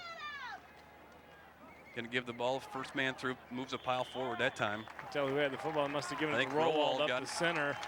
Just let him follow in behind the horses of Poseen. And number 72, Mike Griesiak. Going to give him a long Kernan in for the fullback position, number 37. Good to see Griesiak out on the field today, as earlier in the week I do believe he did have some back problems after last week's ball game. Didn't know it until he woke up the next morning. Didn't know that. Kernan on the carry that time. Picks up a solid 3 yards. This time we're going to give the ball to Fuentes. He's going to pick up a chunk again inside the 15, I believe. 1st down, John, as Geneseo's offense just taking control of this ball game. I don't know if you saw that there, but they hadn't tackled up on the upper body, but his legs were just a churning still. Tough cookie. 1st down for the Leafs. Ball going to set. Oh boy, that glare is really there. It must be right on the 15. 1st and 10, 8:32 left in this 3rd period. Geneseo up by the score of 23-14. Wide outs, Rashke on the right side. Now Mickley's going to set himself tight on that right side. 2nd man through, Putnam with the carry. Nice seam again, inside the 10, I believe. give him 5 or 6 in the carry. Moved it down to the 9-yard line. Goes Jared Putnam off that right side. Something about playing in the afternoon, John. If you get a sunny day, you get some good glare. Football's best played underneath the clouds. But boy, you can't beat the weather today, as it is gorgeous with a light south breeze, 65 degrees. Sweatshirt weather, little breeze out of the south here. As Geneseo looks to go into the south end zone. 2nd and 5. Ball's right at the 10-yard line, the best we can tell from this angle. Now a little motion by Putnam. Going to give the ball to Puentes. Puentes on the carry inside the 5. You got to be close to the. I'm not even going to guess where he's at there. I think Can he's you? right at about the 5, John. Puentes just dancing through as the offensive line, just chewing the lines up. And Dixon being the biggest front 5 we've seen all season in weight size. They are big up front. Pushing him around like there's no tomorrow. Winner of this game gets to play Peoria Richwoods, or Metamora. All right, tight formation. 1st and goal from the 4.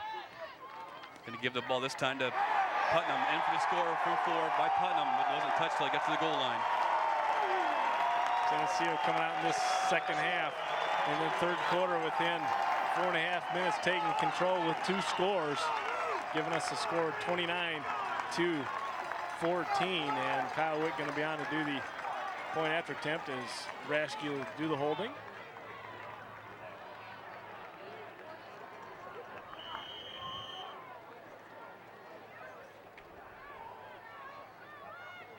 Willett on the snap.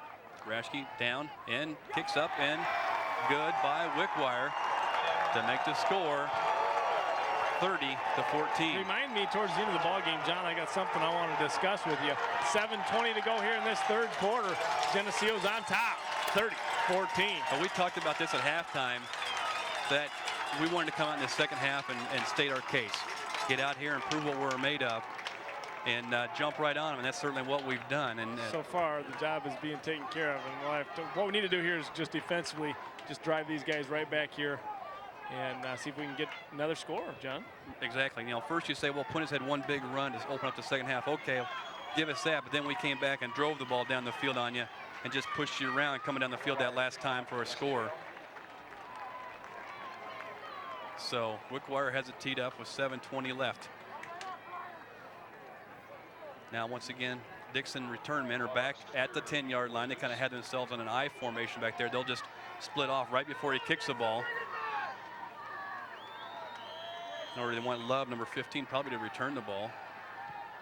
Kind of a knuckleball down there again. They'll let the ball roll dead, and this time Love will get the ball. It bounces around once again.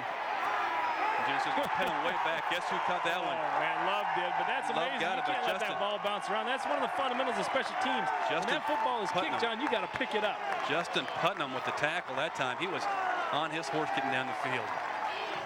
He was sniffing that ball. You've got to cover that football, though, John. That is #1 key on any kickoff.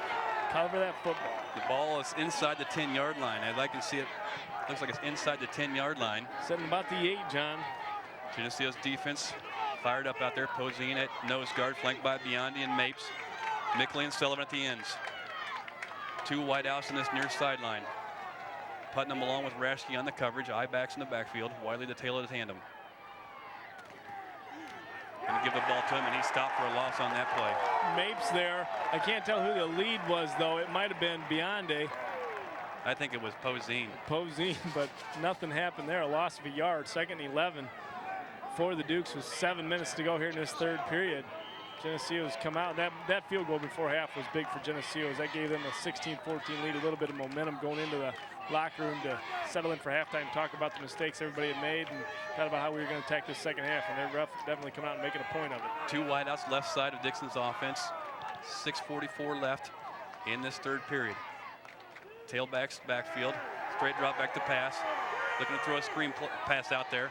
Geneseo's all over that one, though. Boy, look at the pursuit on that one, Clint. They got 5 guys there laying a heavy on Adam Love as he come out of that backfield, or Nate Macklin, I'm sorry.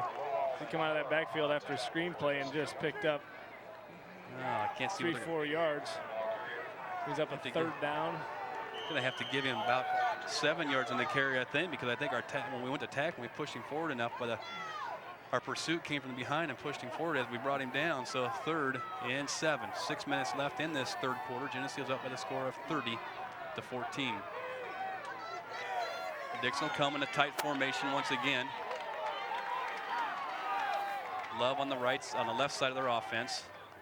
Geneseo walks their linebackers off just a little bit. They're going to throw the ball out to the tight end and dropped.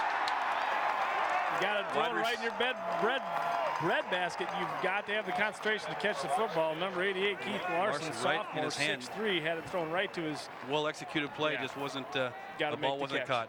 Got to make the catch, John. So they'll go back in punt formation again.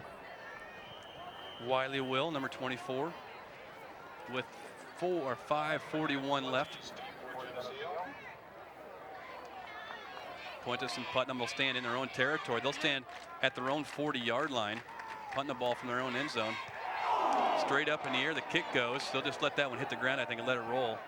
Hits the 40 and rolls to the 44, and that's where they'll down it. And Geneseo will come on the field with excellent field goal position once again.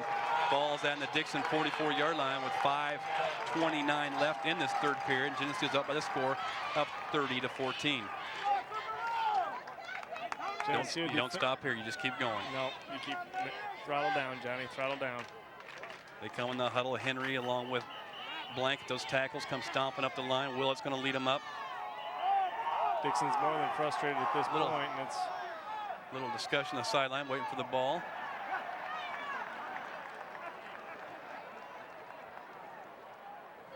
Back the ball goes. Nice catch by the ball boy. Off he goes. Dixon. Tough job being ball boy. Dixon. I mean, I've done that before when I was a kid. I remember that. That's a tough job. Tie formation. Here we go. Crossbuck action in the backfield. Putnam's going to find a corner. Putnam just jukes somebody out of his shoes over there, over the 30, down to the 25-yard line.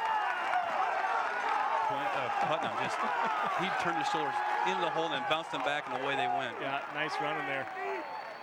Putnam off that right side, just rolling it upfield. Offensively for the Dukes in this third quarter, -5 yards. Once in a while you'll hear a coach talk about a running back that has swivel hips, and that's what you saw right there. He started to swivel his hips back upfield towards the hole, and he just busts them back out to the sideline, and that defender he was twisted up. He's doing a karaoke trying to get to him. So here we go, 1st and 10. Geneseo going to give the ball to Rowald this time. He's still on his feet, picks up a couple yards, says number 30. He's still fighting for yards. You better tackle him because he's going to be a tough one to bring down. Josh Rowald, the fullback for the Leafs. Going to move the ball down to the 23-yard line. Puentes, 11 carries, 154 yards. Putnam with 8 carries for 64 yards. And Rowald 5 for 29 is. Well, coming in the game, Puentes averages set almost 8 yards per carry over the length of the season here. 2nd and 7, 4:44 left in the third, tight formation. Long count, offsides by Dixon. Threw him offsides with a long count that time, don't you think? It seemed like we're under the ball for a long time. Every now and then, when you're not looking, Geneseo's going to throw a curveball at you, and there it was. Is Geneseo going with the long cadence, drawing the Dukes. Defense offsides, moving the ball 5 yards with 4:39 to go here in this third period. Geneseo's on top, 30-14. Up we come in at tight end now for Geneseo's number 85, Alex DePowell. Sets himself tight on the right side. Got 2 big tight ends now, DePowell along with Mickley. He get the ball second man this time. Putnam on the carry. Putnam had one guy out there as he went off that right side to beat, and he made a good shoelace open field tackle to bring him down. Otherwise, Putnam would have had 6. And then move the ball, move the sticks down to the 16-yard line. Boy, it is just tough to see where they're on the field, but they're on the right hash mark now, about the 16-yard line.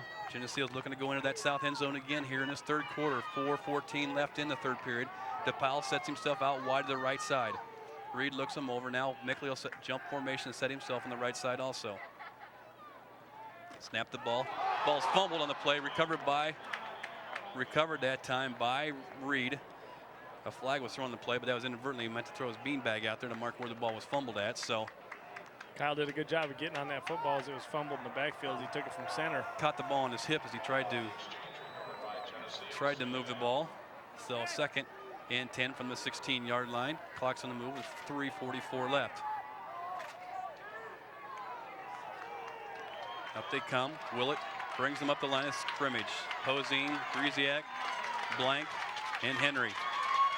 Tight formation, straight drop back to pass he goes. Ball's in the air to the pile down the field, incomplete. Knocked down there by number 81, Macklin.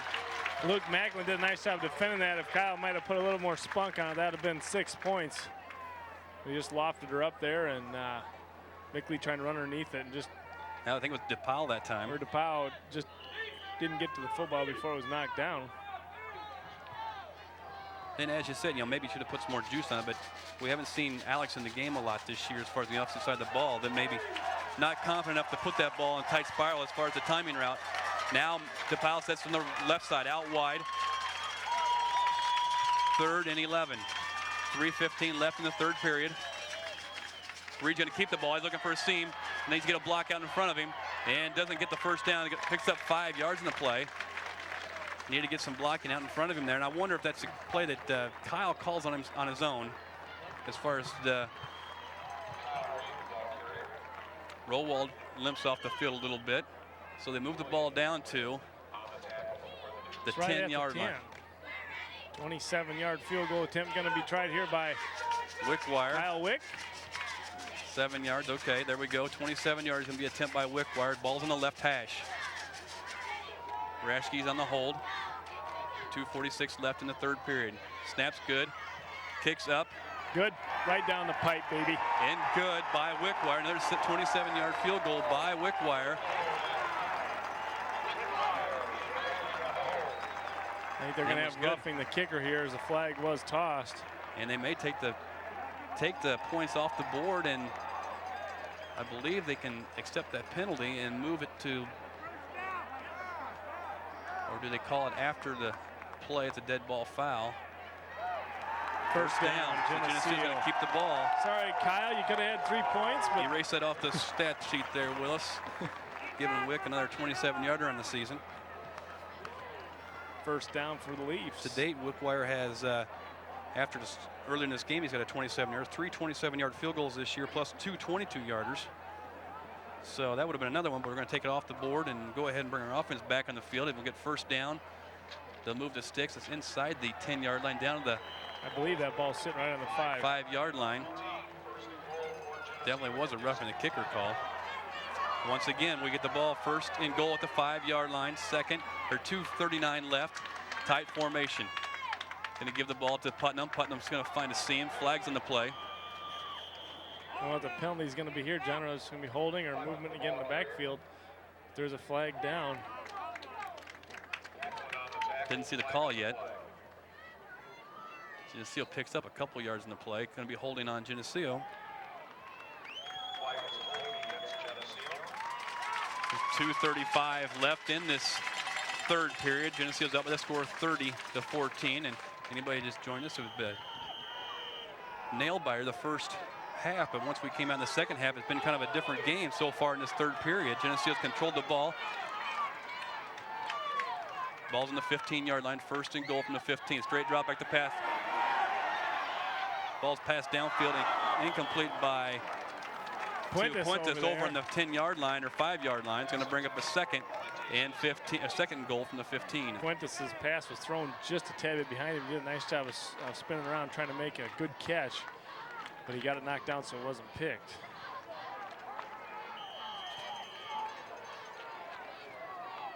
Had DePaul as a primary receiver. DePaul deep in the end zone.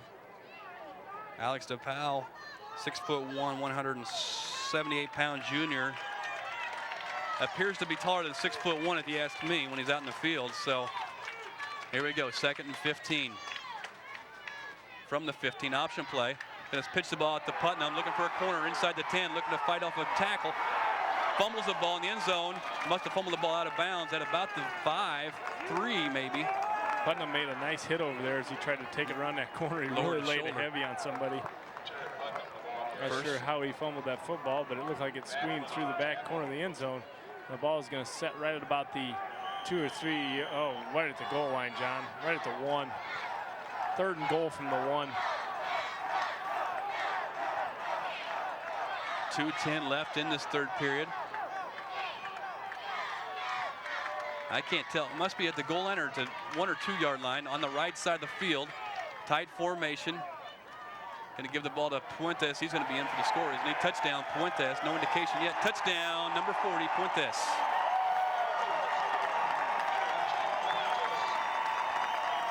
Geneseo's come out and really taking control of this third quarter, John, is 36-14 the score, and Kyle Wick going to be on to kick a PAT here. As offensively, Dixon could have no yards this ball game offensively. I'd like in the to see second half. time of possession for the third period also here to this point in the third period, because it's just been one-sided. Snaps good to kicks up and good by Wickwire. Steady as she goes. Kyle Wick gets another PAT, giving us a score of the Geneseo Maple Leafs 37, the Dixon Dukes 14. In so much as the first quarter of this game was played only in our territory of the field, the second half, this third quarter, has been played completely in Dixon's end of the field. I don't know if the ball's been over the 50-yard line yet. Well, Kyle Wick's going to come out here and kick into the wind again and throw one of them really funny curveballs or knuckleballs down the field and see if Dixon can handle it, as Dixon's going to have to try to get some life to even come close to getting back into this ball game, as Geneseo's really put the stop to them. That was a 44-yard drive, used 10 plays, and used 3:24 off the clock. A 2-yard TD run by Puentes, and 35-28, Richwoods over Metamora so far. And we grabbed that, and I apologize for stopping dead in our tracks, but got to hear that. All right, a lot of ball game left here. 2:05 left in the third period. Geneseo's up that score 37-14. Wickwire the kick, end over end kick. Going to be fielded down by number 25. And going to be brought down. Rules in the tackle along with Kemper. We call those two guys' names all the time on special teams. And number 41 for the Leafs, Justin Putnam there as well. That's probably one of the better field positions Dixon's had so far in the second half. The ball going to set right at the 25-yard line. And they've got 1:58 to go here in this third quarter to try to make something happen. All right, 1:58 left in the third. Second round playoff game. Geneseo Maple Leafs bring Kukuru at nose guard now, flanked by Biondi and Mapes. Here we go. First and 10. Sullivan and Mickley at the ends. One back in the backfield's Macklin. Straight drop back to pass. Pressure in the backfield. Knocked down by Biondi. Up again. That is what we've been looking for, and Biondi and Henry or Mapes are bringing it to us. He was just pushing this guy back, and if he didn't knock the ball down, he was just going to push his guy into the quarterback. Third period, maybe not as lopsided as I thought it might be as far as possession so far in this third period. Geneseo 6.5 minutes to Dixon's 3.5 minutes. All right. Action at hand, 2nd and 10 for Dixon. Ball's on their own 25-yard line. Split left, split right they go. Ball's in the field again. I think Geneseo came up with it. Geneseo fell on it. Yep, I don't think there's any question. Two Geneseo guys had it. I thought Wiley had the ball first, but just didn't bring it into his chest, and Geneseo fellas is in there scrapping for it. With 1:50 left in this third period, Geneseo go on offense again with the score 37-14. All right, Geneseo's crowd comes to their feet again, asking for go, go, go. Reed comes on the field, and that's what they'll do. In the huddle, they come out. DePaul sets himself left side. Mickley's on the same left side, tight. One back in the backfield, double wing formation. Going to give the ball. Reed with the carry. He's going to keep the ball. Reed's going to pick up 3 or 4 in the carry as he keeps the ball on that option play to the right side. He rolled out behind Bruce Henry, number 78, and just tried to follow him up the field. You know, at this point in the ball game, John, you got to start to feel somewhat Dixon, as much as you don't like to feel sorry for anybody in a football game, but they come out and played a real hard-nosed first half, and now here in this third quarter, it's like we've got a totally different football team on the field as Geneseo's taking a commanding lead. Just a few little things. You give it just a few little things. You give us a little crack of that door, we're going to push it open. So that's what's happened. Tight formation. 2nd and 5. Going to give the ball to Rowald this time. Number 35 is going to go inside the 5. He's got about 3 guys hanging on. Touchdown for Rowald. This place is going nuts. He is quite the truck, as Rowald had 4 guys hanging on him, trying to knock him down from going in the end zone, and he just took it upfield.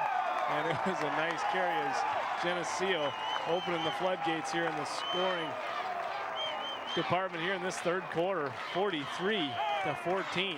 Rowald was not going to be denied that time.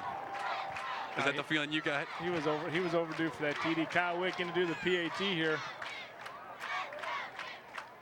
Kicks up and good by Wickwire to make the score 44-14. What amazes me, John, is last week's score against Rochelle. Dixon just laid it to Rochelle, 38-8. Different day, different. Yeah, I know, John. I know it's a different ball game. So we all evolve. Week 7, Geneseo won the ball game 35-6. Week 9 for the Leafs. Of course, we didn't play. We came off a really tough week there and played Rochelle to a 20-12 win or 21-12 win. And last week for Geneseo, a good win for them over Urbana. I couldn't remember who we played. Only a week ago. Couldn't even remember who we played last week. Urbana Tigers. And now Geneseo getting set to try to truck on into the 3rd round of the IHSA playoffs. After today, there'll only be 8 football teams left. And Geneseo have been ranked 4th all season, but Dixon been hanging right in there in that 8, 9, 10 slot. I'm going to do it again. There's still a quarter and 1 minute left to play in this game. I got to keep you in line once in a while as far as that stuff. 44-14, Johnny. Wickwire with the kick. Getting a ball downfield. They're going to let the ball bounce once again and field it over by number 25. And he's still on his feet. Wickwire again makes the play to stop the touchdown return on the kickoff. Kyle Wick doing his job. We've seen him do it before, but he had some help there. I believe Kemper was there to help finish it off. Somebody was hustling downfield. Maybe, not sure who it was, but Wickwire, again, playing center field out there, the protector, and did the job once again, as we saw him do earlier this year against Dixon on the opening kickoff of the game. So Dixon comes out with a little life. The ball's in Geneseo's territory, the 39-yard line. Wide left, wide, 2 wide out to the right side this time. I-backs in the backfield. Bach at quarterback for Dixon. Going to give the ball to number 24, the Wiley. Wiley on the run, and Puentes and Mickley there to make the tackles. He picked up 3-4 yards on that. 45 seconds to go here in this 3rd period. 44-14 is the score. 30-point lead for the Geneseo Maple Leafs. Here we go. Kukuru at nose guard, flanked by Mapes and Biondi. They go wide splits, just like the Dixon splits are. If you can pick that up on their offensive line, their splits are very wide. 2 wide out to the right side. High backs in the backfield, straight drop back to pass, looking to throw the ball, pump fake. Ball's in the air. And caught. Touchdown for Dixon. You got to give them the fight, as they did get it there. Geneseo giving up a pass play down this near sideline to number 15, Adam Love. That's exactly who they want to get the ball to. Just a little out and go pattern, and we sucked it up in it, and they beat us deep. Hey, it was a great play. You got to give them that. 11 seconds left in this 3rd period. 44-20. They'll go for 2 once again.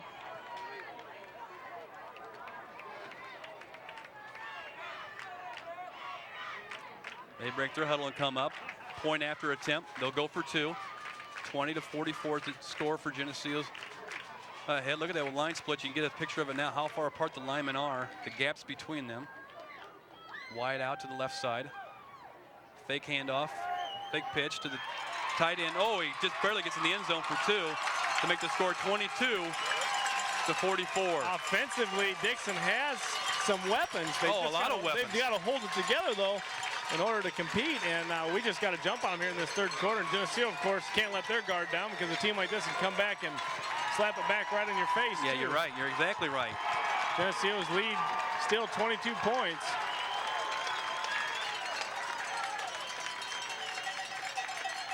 Hey, we'll get a kickoff return here, huh, Clint? Never know. We haven't seen one of those yet this year. Time for one. We haven't seen one in many years, have we? Been a while.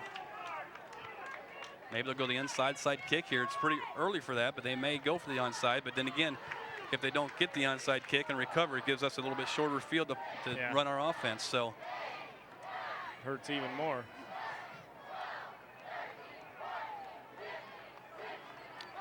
What an afternoon for football, John, as the sun still shining brightly here with 11 seconds to go in this third period. How long a pass play was it? That was a 39 yards. 39-yarder. Well executed that time by the Dixon Dukes. 44-22 is the score.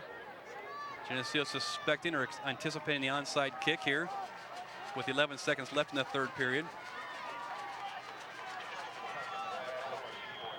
Geneseo's 2 return men are back deep by themselves, and that's where the ball will go deep to them. Heller with the carry, number 48. And down he goes at the 29-yard line. Geneseo's offense will come on the field with 5 seconds left in this third period with a 22-point lead.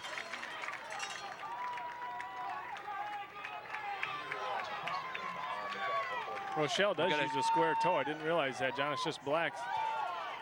44, did I call him Rochelle? Yeah. Oh, Dixon. It's easy to confuse them with the purple. All right, 1st and 10, Geneseo. The ball's on their own 29-yard line. Nothing but quality football going down the stretch here. Points with a carry, number 40. They'll start stripping the ball this early in the game. So at the end of 3 periods of play now, that's the end of the third period. So at the end of 3, the score here in the second round playoff game, it'll be Geneseo 44, the Dixon Dukes 22. We'll be back after this.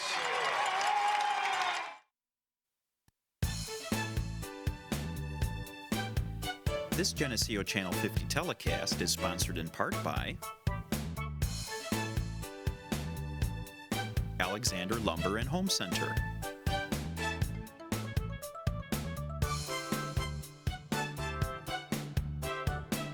B&B Lawn Equipment and Cyclery,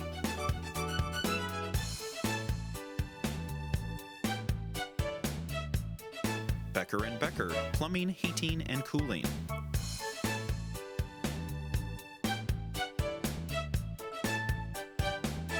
Central Trust and Savings Bank,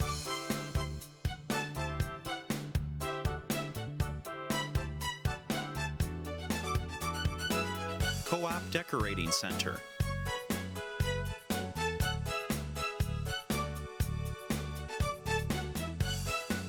Eric Henderson and Rick Benhart of Country Companies Insurance in Geneseo,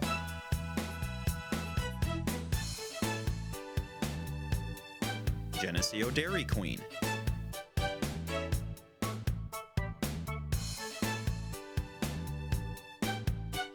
Brian Garnett, Mike Hamer, and Eric Goff of A.G. Edwards in Geneseo,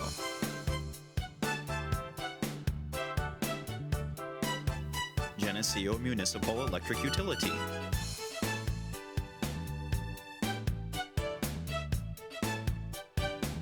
Goodrich Equipment, your local John Deere dealer,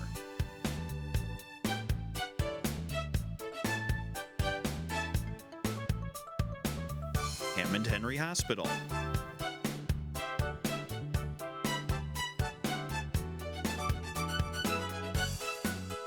Tom Curran of Edward Jones in Geneseo,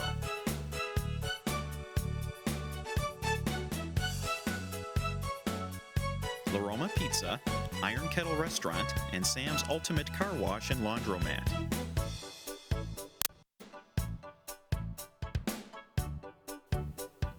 Northside Rexall Drugs,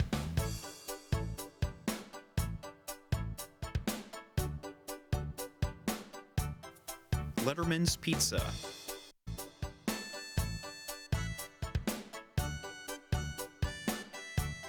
Geneseo Telephone Company,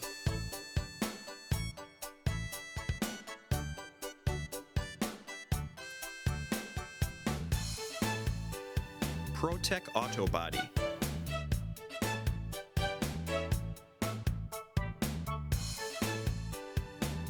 Tricom, the Internet Company,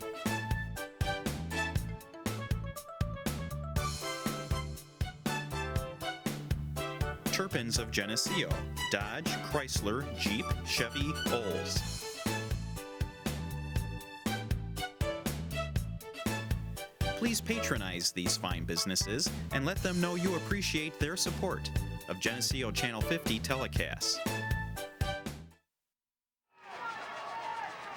Welcome back to Geneseo Channel 50 and Green Machine Football. We're set to start this 4th period here. 12 minutes on the clock. Scores 44 for the Green Machine, 22 for the Dixon Dukes.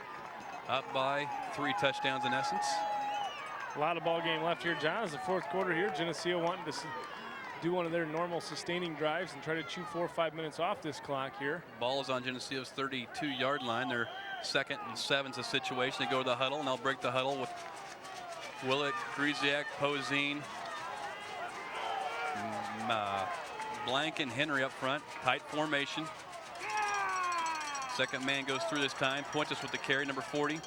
He'll pick up a couple yards, maybe on the play, if that, to bring up a 3rd down in long.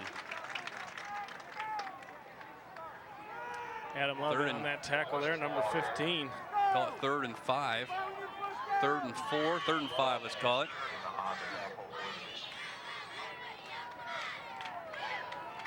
All right, tight formation once again. 2 wings, Putnam and Puentes. Putnam with the carry, fumbles the ball, going to be picked up by Dixon. After the fumble, he's going to go. Macklin to the 5, touchdown. See how easy it can happen there, John. Boom, 2 touchdowns for the Dukes. Putnam had a nice carry in the ball, but fumbled the ball just as he got tackled. Macklin picked it up and ran close to 40 yards with it for the touchdown. The tables have turned a little bit here, Clint. Most definitely so, John. 11-17, and Dixon scored 2 touchdowns in a matter of a minute here. Cannot fumble the football. Most of Dixon's points today have come. 3 scores have come from mistakes or possible mistakes that led to ongoing drives. Once again, they'll go for 2. Wide left, wide right they go. 44-28 to score.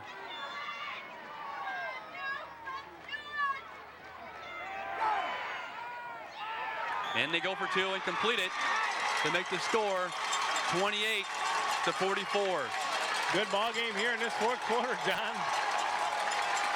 Well, 44-30 to score. We just got to get the ball back on offense here and keep it. We got to keep the ball and make a long drive. They cannot stop us offensively. We said that earlier in the game. Ourselves so far in this ball game a few times that we have.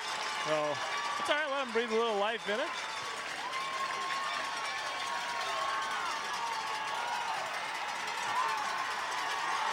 Geneseo fans trying to rally the troops on the far sideline. Scores 44-30 now. 2 touchdown difference. Going into this fourth period, there's 11-17 left. Once again, Geneseo looks like they'll have their onside kick team ready to field the onside kick. Putnam had a good corner as he got upfield there and had picked up the first down before he was hit and dropped that football. You're right. You're right. He was fighting for the extra yard and he just popped out of there.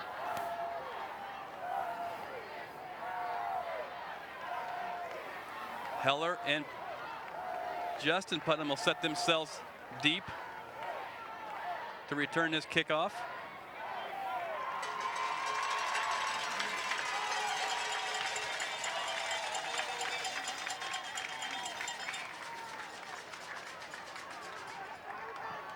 Dixon's a little delay here getting the ball teed up to kick the ball. I still think with 11-17 left in this ballgame, John, I wouldn't be kicking an onside kick. No, there's 2 touchdown difference is all there is now. Geneseo's onside kick. Geneseo's going to field that ball. Putnam's going to pick it up, looking for a seam. You know, he's trouble when he's carrying the ball. He looks for a seam still on the feet. They're wrestling him down and bring him down. They're throwing a flag. There's a flag thrown here. It might be a marker, though. I can't tell what it is. The football. All kinds of bodies there. Justin Putnam with the carry. You know, he's a workhorse whenever he gets a chance to carry the ball. Face mask. Face mask 15, on Dixon. 5 points. A 5-yarder. 5 points. So Geneseo's offense comes on the field, and once again, as we said, we have to do a long sustaining drive here and capitalize on it. We're with 11:09 left in this fourth period. 44-30 is the score. Rowald in the backfield, along with Sullivan and Puentes on the wing.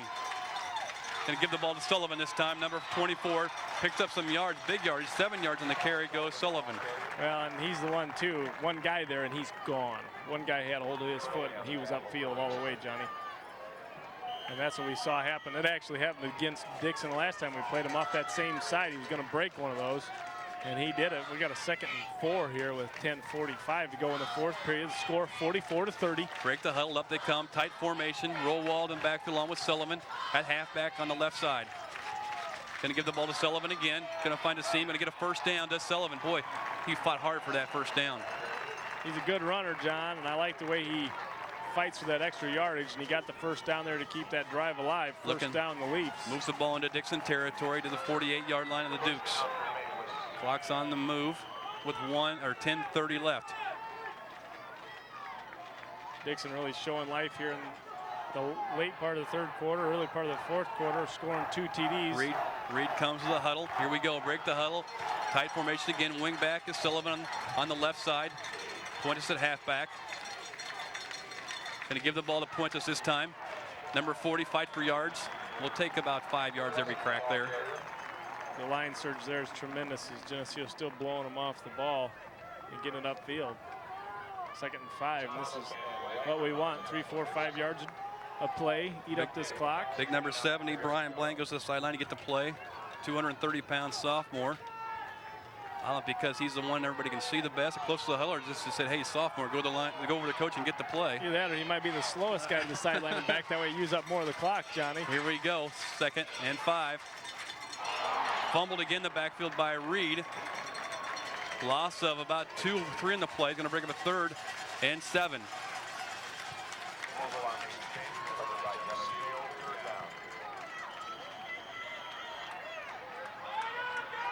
Got to hang on to that football with 9 minutes. Just about 9 minutes left here in this 4th period. Clock's on the move, 3rd and 7. Ball is on Dixon's 45-yard line. They come out of the huddle tight. Tight formation, one back in the backfield, double wings formation. Sweep play, looking for a corner this time. Sullivan's going to cut it back. He's going to be up close to the first down. Still on his feet. Ooh, just about got the first down. They might have to mark it up there where he fell forward. That's going to be close to a first down, Clint. Better tackling because, again, one guy to step out of him. He's upfield. You got to go for this one, don't you? Oh, yeah. They're going to measure it. Nice effort by Sullivan that time as he got stood up and made sure when he was falling, he was reaching out with the football, trying to get every inch he could get. Jake Willett over to get the play from Coach Derrick's here. Going to be about a foot short, looks like, Clint. The length of the football, 4th down. I think we go for it. Of course, I have nothing to do with saying what we're going to do, but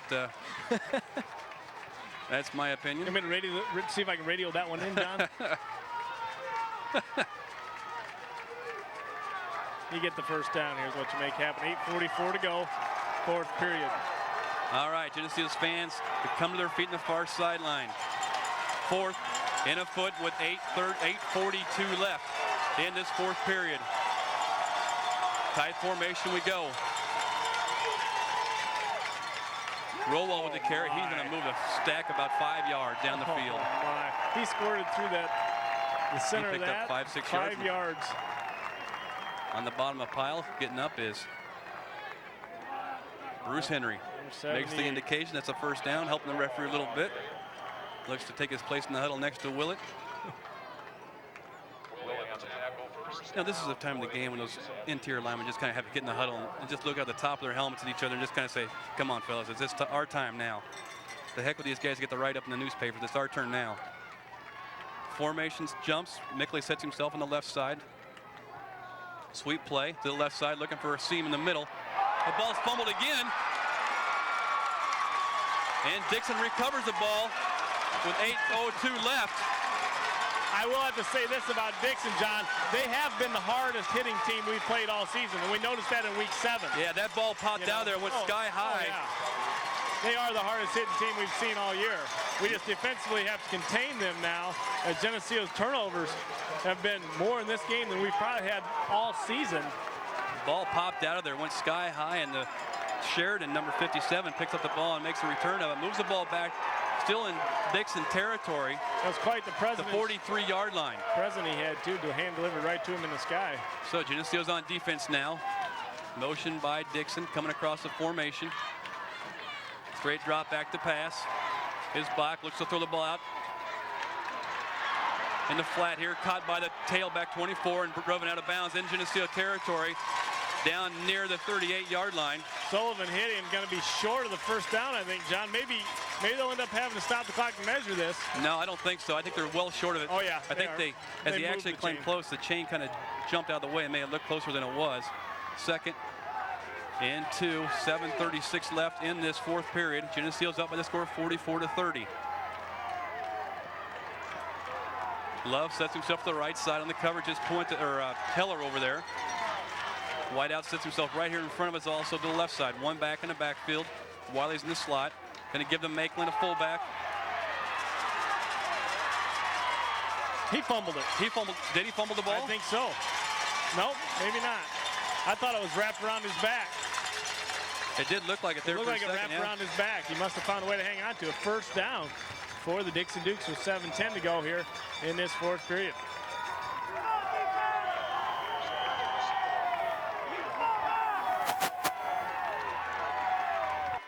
So they break the huddle. Clock's on the move. 7 minutes left in this ball game. Class 2A or Class 4A second-round playoff game. First and 10. Ball's on the 34-yard line of Geneseo. One back in the backfield. Drop back to pass. Looking to throw the ball. Going to be sacked and brought down. Going to be a holding call in there too, I would imagine. Geneseo on the sack. Poseen comes up with his helmet off his lid. And comes up holding his head. He may have we don't like that. Got gunked there a little bit. Well, there's no blood. It must be a little bit of blood because he's heading out. So.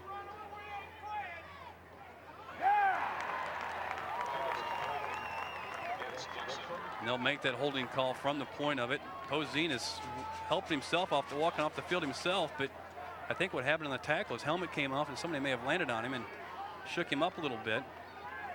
Yeah, you don't like to have an open skull there when people are flying around. Those helmets are hard and the masks really bang you up. Into the game comes Poseen, and your defensive captain Kernan steps in to try to rally the troops, as a captain on the defensive side should. They have two down linemen now. Mapes along with Biondi. Biondi's the fellow that comes in to replace Poseen. Second and 17. Long count. One back in the backfield. Wide left, wide right. Pressure in the backfield. Ball's in the air. Little push it off again, but no call. Putnam had great position that time. Jared did. Yeah, or number Justin 24 for the Dukes, Rob Wheely. He just pushed off trying to make that catch. The incomplete pass down at about the 20-yard line, maybe even the 15, so it'll bring up third and 17. Got 6:27 on that clock in the fourth quarter here. Geneseo Maple Leafs 44, the Dixon Dukes 30. Has two scores. Dixon is within two scores. It's been a slugfest here this afternoon. Been up and down, seesaw battle. Sure has. You're exactly right. Geneseo's defense is asking for some help out there from the fans. Here we go. 4 down linemen for Geneseo, or 3 down linemen, and Sullivan at the end decides to stand up. Looking for a screen play. Biondi doesn't see it. And nice brought down. Tackle there by Jared Putnam, number 40. Justin Putnam, number 41, as he was being somewhat blocked in the back, as well as trying to fight a way to make an open field tackle, and did a nice job of doing so to drop him 3 yards short of the first down, bring up 4th and 3. I thought maybe Matt Biondi felt the lack of pressure as far as on the rush, and could sense that screenplay coming out to the near sideline. So 4th and 13 is the situation with 6:12 left. This is a big play right here in the game. Biondi now checks out of the game, and Kukuru comes in. Biondi, what a big gentleman he is, standing there, 6'4", 275. I think that was the August version of Matt Biondi. I think the November version might be close to 300 pounds, as he is one big dog.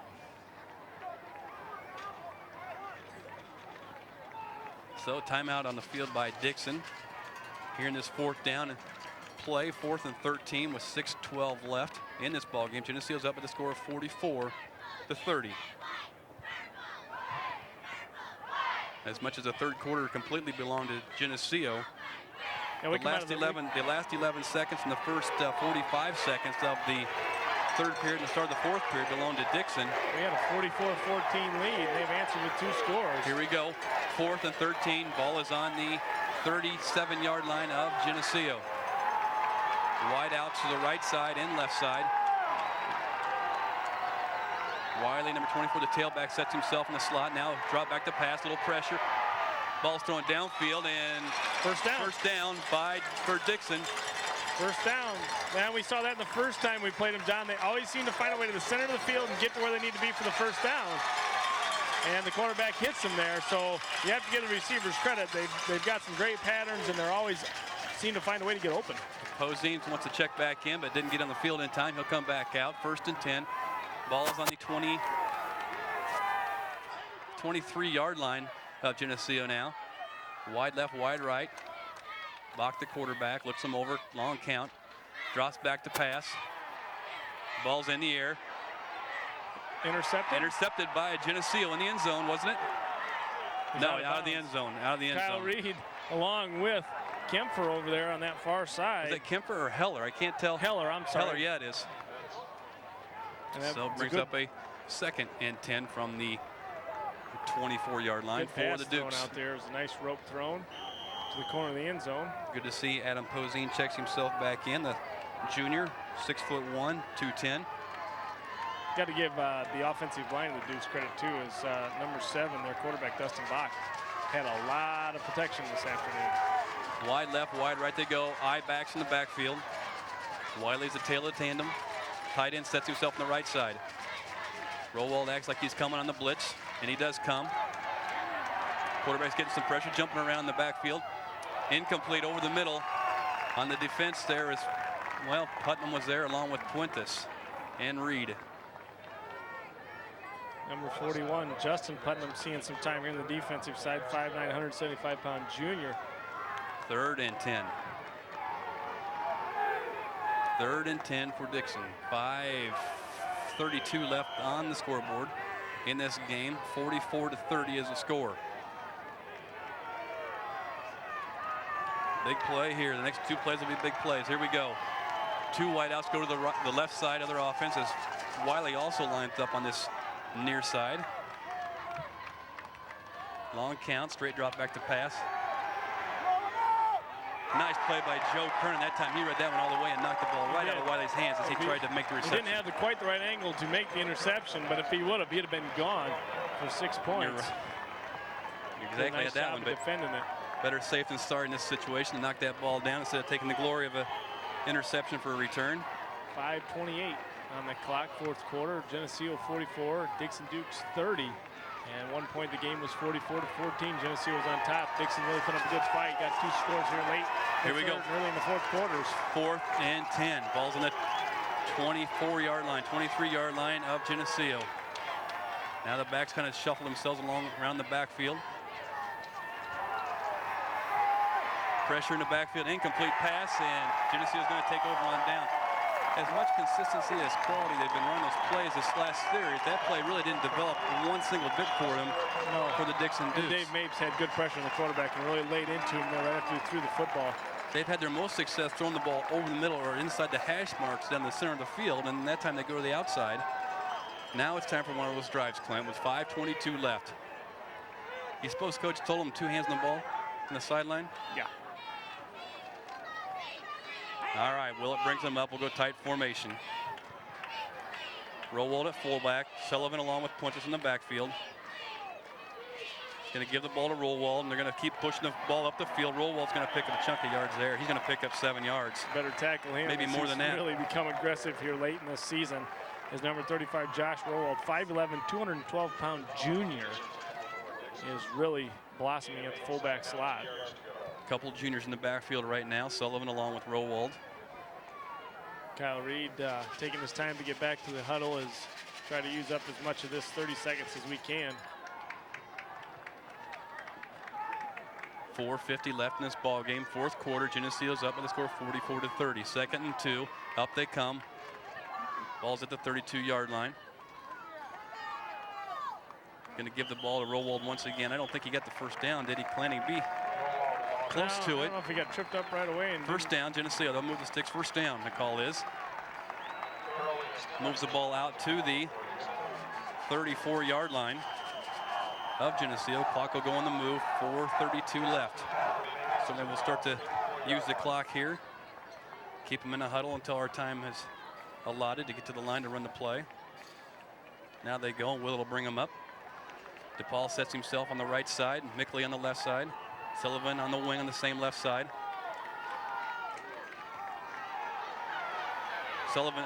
Reed keeps the ball. Picks up Picks up 2 or 3, yeah. there. Dixon going to call timeout here. That's their second timeout of this second half. Trying to get the clock stopped. Going to bring up 2nd and 7 for the Leafs with 4:05. It was quite the ball game here this afternoon, John. Dixon opened the game scoring 6 points. Geneseo answered 7. Dixon turned around and answered and scored a double point, the 2 extra points to give us 14-7. Geneseo scored but didn't get the extra point, so we had at 1 point late in the second quarter, a score of 14-13. Dixon on top. Then we capitalized on about a 27-yard field goal by Kyle Wickwire to give us a halftime score of 16-14. And as you said before, right before halftime, that may have been the momentum move for right there, that Wickwire was able to hit a 27-yard field goal with no time on the clock to give us that lead. They gave us a little bit of that momentum going to the locker room we may have needed. Right, and then we come out in the second half and just blow the doors off the place. The score at 1 point is 44-14. And Dixon has really rallied to answer that with a score of 44-30. They got some life back on a couple Geneseo fumbles and really have tried to put it to us. But I think Geneseo is going to truly try to hold on and prevail in this ball game. He's got to hang on to that football, John. 4:05 left, 2nd and 7. Reed comes up the line, going to give the ball to Rowald this time, still on his feet, going to fall forward for the first down over the 45-yard line to the 46, and Rowald just looking for people to hit, isn't he? He's starting to. You hear things he pop. does not have the belly that Matt Samoski had, but he's got the form. I think he's starting to take on that mentality of really having the horse. The fullback. Yep, he really has. Lowers his shoulder and delivers a blow as he's about ready to get tackled. Keep him in this. Now they come to the line. 3:44 left in the fourth period. Geneseo's up by 2 touchdowns, 44-30. Still Sullivan on the wing on the left side. Reed looks him over, going to give the ball to Rowald, and he's going to still slide forward. He's going to pick up 4 in that play. Timeout by Dixon. That should be 3. Third timeout. Try to thank our sponsors here: Alexander Lumber and Home Center, Letterman Pizza, Turpin's of Geneseo, Co-op Decorating Center, Becker & Becker Plumbing, Heating and Cooling, Central Bank, Goodrich Equipment, Aroma's Pizza, Sam's Ultimate Car Wash and Laundromat, Tom Kern of Edward Jones, Geneseo Dairy Queen, Tricom, the Internet Company, Geneseo Telephone Company, Brian Garnett, Mike Hamer, and Eric Goff of A.G. Edwards, Geneseo Electric Utility, Eric Henderson and Rick Benhart of Country Companies Insurance, B&B Lawn Equipment and Cyclery, as well as ProTech Auto Body. Thank you so much to our sponsors for letting us bring you this ball game. This afternoon's stats so far: Puente, 16 carries, 167 yards. Rowald, 11 carries, 74 yards. Putnam, 11 carries, 84 yards. And Sullivan, 3 carries, 17 yards. And Kyle Reed toting the ball 10 times for 24 yards. All right. Here we go. 3:30 left in this ball game. 2nd and 6. Ball's on the 49-yard line of Geneseo. Reed looks him over. Rowald behind him. Going to give the ball to Rowald. He's going to fight forward to the close to the first down once again. He's in the territory of Dixon and over the 45 down to the. They're going to mark it right at the 45. So it's going to be short of the first down and bring up a 3rd and 1.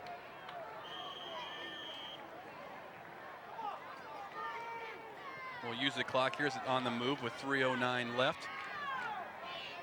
Keep them in the huddle until the last second. Then they'll go to the line and run the play. A simple play to keep it probably within the tackles here, Clint, I would guess. Full house backfield right behind Reed. Give the ball to Rowald. Look at that pile move now, Clint. He's still running. He's still running, Clint. He's not down. It almost got to the 33-yard line. We'll give him 13-yard pickup on the play for Rowald. I think everybody gave up on him. That's a fullback. And he had Griesiak just trying to push people, and he was just He's the following only him. guy in the huddle right now that you can't see his socks because they're tucked down in his shoe because they've been pulled down so low. These people are trying to pull him down, John, and it's great running there on that fullback. I imagine we'll see him work the ball the rest of the way down the field with 2:38 left.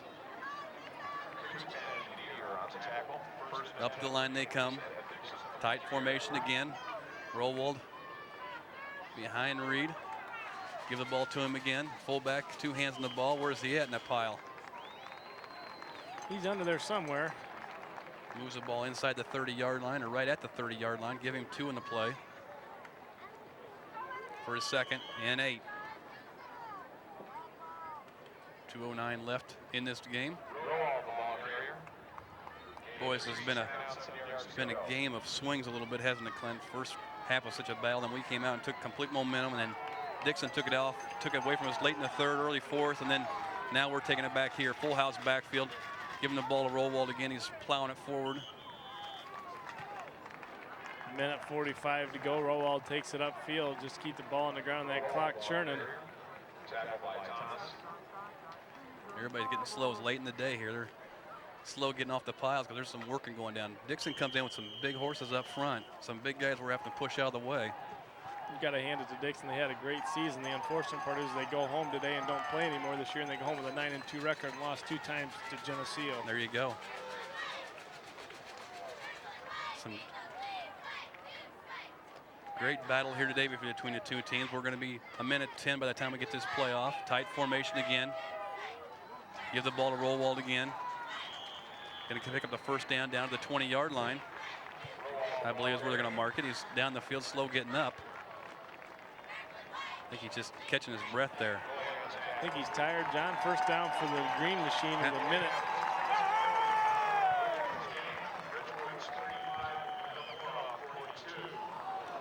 So the winner of this game will be, as we heard this score, Metamora was victorious over Richwoods today. So the winner of this game will travel to Metamora next week, which that's going to be a barn burner. The game kind of been pointing at for a while. 47 seconds left. Geneseo just going to take a knee here to stop the clock, to end the game. Reed snaps the ball and just takes a knee, and that'll be. We'll have to snap the ball one more time before the end of this game, but Geneseo, in the tradition of the green machine, will roll on as we will move on to the next round of this playoff series. We'll move into the quarterfinals against the Metamora team at Metamora next Saturday. Reed takes the knee again. That'll do it. So Geneseo and the green machine will move on. What a battle, Clint. Most definitely so, John, and you got to hand it to Dixon because they didn't give up, especially after they had the wind taken out of their sails so quickly here early in this 3rd quarter as the momentum carried us in to the halftime of a 16-14 lead. Geneseo just come out and jumped on them, and Dixon unable to recover from what Geneseo did to them there early in that 3rd quarter. And that gives us a final score of Geneseo 44, the Dixon Dukes 30. You just wonder what happened there at halftime because we came out with lightning in that 2nd half just to turn it on, and that's exactly what we did. Turn it on, and fireworks going off in the far end of the field, or far field at the north end of the field. And Geneseo goes through its line of shaking hands, and they'll head down to the victory bell as they get ready to ring that victory bell, and very possibly for the last time this year at home, by the way that brackets work out, Geneseo may not return home for another playoff game this year, as we will be traveling to Metamora next Saturday to take on a game that Clint, we've been pointing at that ever since the brackets came out, that was going to be the game, us and Metamora, and it came true. Yep. And we've been wanting to face these guys for a long time. We have not seen them. The last time we saw Metamora, as we go through our list of teams we've played in the playoffs over the last numerous years, since 1974, Geneseo now has 53 victories. Johnny, the last time we played Metamora was 53 victories in the playoffs. 1977. 1977. State championship, 34-0. Geneseo was the winner of that. I believe that was the last time we have seen Metamora, and it's amazing how many times we've played some of these schools, Peoria Richwoods, Peoria Notre Dame. We always seem to see them. I wonder who lines up these brackets and how they design who's going to play who. This geographic game they all play, you know, to see the best place to bracket people in order to play them so they don't have to travel far. Well, I just soon throw the geographics out of it. You know, we looked at our seeding this year, and number 1 seeded Riverside Brookfield plays number 29. Well, in the past, 29 seed in the past, we've always seen 1 and 32 play. Something kind of funny going on there, John.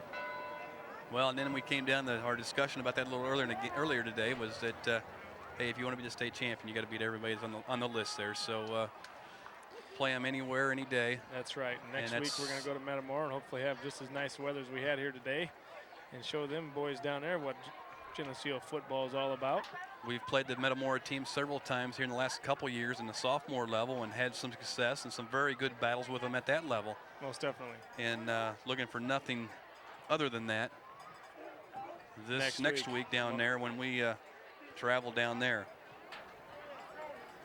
Try to bring you the stats here as soon as possible. Again, congratulations to Jenny Lake. She finished 20th in the state cross-country meet today, and she is an all-stater for the second year in a row. So congratulations to Jenny Lake. Congratulations, Jenny. And give it to Dixon as they had a fine 9-2 season. Outstanding season. A team that was full of explosive players there. They could really give the ball to the fullback, tailback, and also to the wideout. I think there'll be a little bit of a rivalry built here with Dixon. But the most exciting thing about this win here today, John, was to beat Dixon was, one, we didn't have to face Rochelle, and two, it sure was nice to see how bad they beat them last week. Yep, that was good to see. Dixon brought a nice crowd down here today as we anticipated, and Geneseo fans were in force also, and I'm sure that they'll be making their plans to make that trip down to Metamora next weekend as another traditional mid-state or downstate strength of Class 4A football. And as a surprise when we heard that score come across, at Metamora did pull off the win against Richwoods as they had been trailing most of the game to the Peoria Richwood team. Bring you the stats here from Willis Antle and Mark Hune as they're working in the backgrounds here, putting some numbers together, as there's a lot of numbers to put together today. And as we said at halftime, the stats were relatively close as far as time of possession and things in the first half. Geneseo had 213 yards in the first half total offense, and Dixon had 160. So it'll be interesting to see what happens here in this second half, how those things change a little bit. It probably will change quite a bit because one of the touchdowns that Dixon was able to get was a long fumble recovery for their touchdown. Fumble recovery they had here in this second half was that a gift? I haven't seen one fly up in the air like that in a long time. All right, we'll bring you some stats here in the Geneseo rushing the football. Joe Puente 16 carries for 167 yards. Jared Putnam had 11 carries for 84 yards. Josh Rold had 16 carries for 104 yards. Joe Kernan had 1 carry for 4, and Kyle Reed toted the football 12 times for 22 yards. And at the end, Kyle Sullivan came in, 3 carries for 17 yards.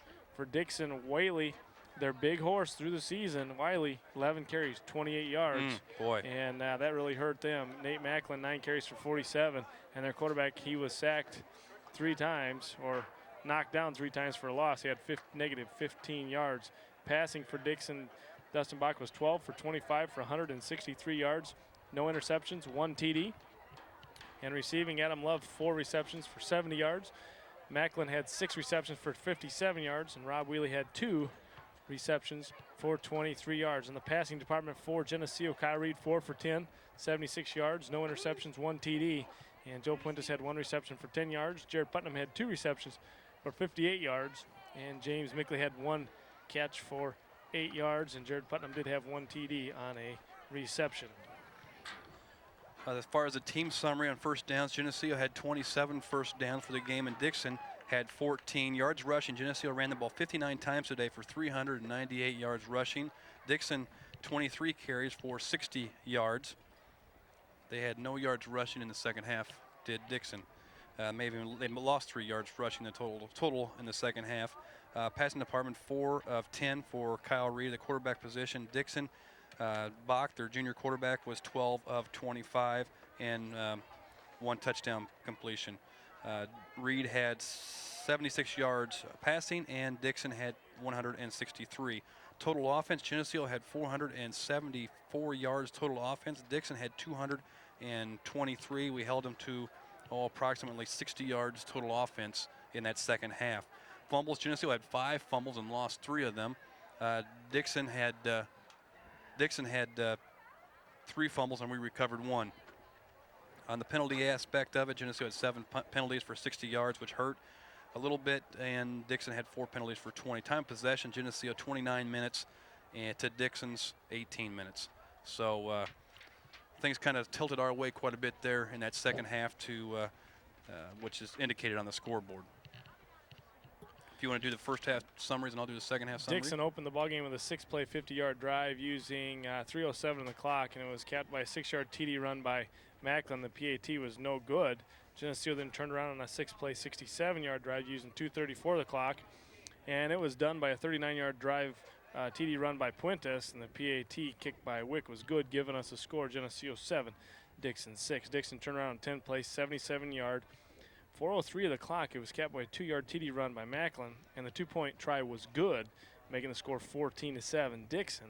And Geneseo turned around on a 3-play, 65-yard drive using 109, 39-yard TD pass from Reed to Putnam. The PAT was no good, and the score then was 14-13. And the key just before halftime was Geneseo taking advantage of a Dixon mistake, and they had a 9-play, 44-yard drive, which used 1:39 on the clock, and ended up with a 27-yard field goal by Wickwire, sending us to the locker room with a 2-point edge at 16-14 at halftime. Well, then we came out in the third quarter in gangbusters, and we mentioned as we started the second half was Geneseo, number one, got to return the ball, receive the ball to open up the second half, plus the fourth quarter we'd get the wind at our back. So I don't know if there's a mix-up there, but certainly that's what you would dream of as a host team. In the third quarter, Geneseo opened up that second half, like I said, on fire. The first play from scrimmage in that third quarter, Joe Puentes went 70 yards on one play for the touchdown. Wickwire's kick was good to make the score 23-14. Geneseo kept the pedal to the metal, as Clint says, on another drive, 7 plays, 37-yard drive, eats up 2 minutes and 54 seconds of the third quarter. 5-yard touchdown run by Putnam, and kick was good by Wick to make the score 30-14. Geneseo stayed right on top of it.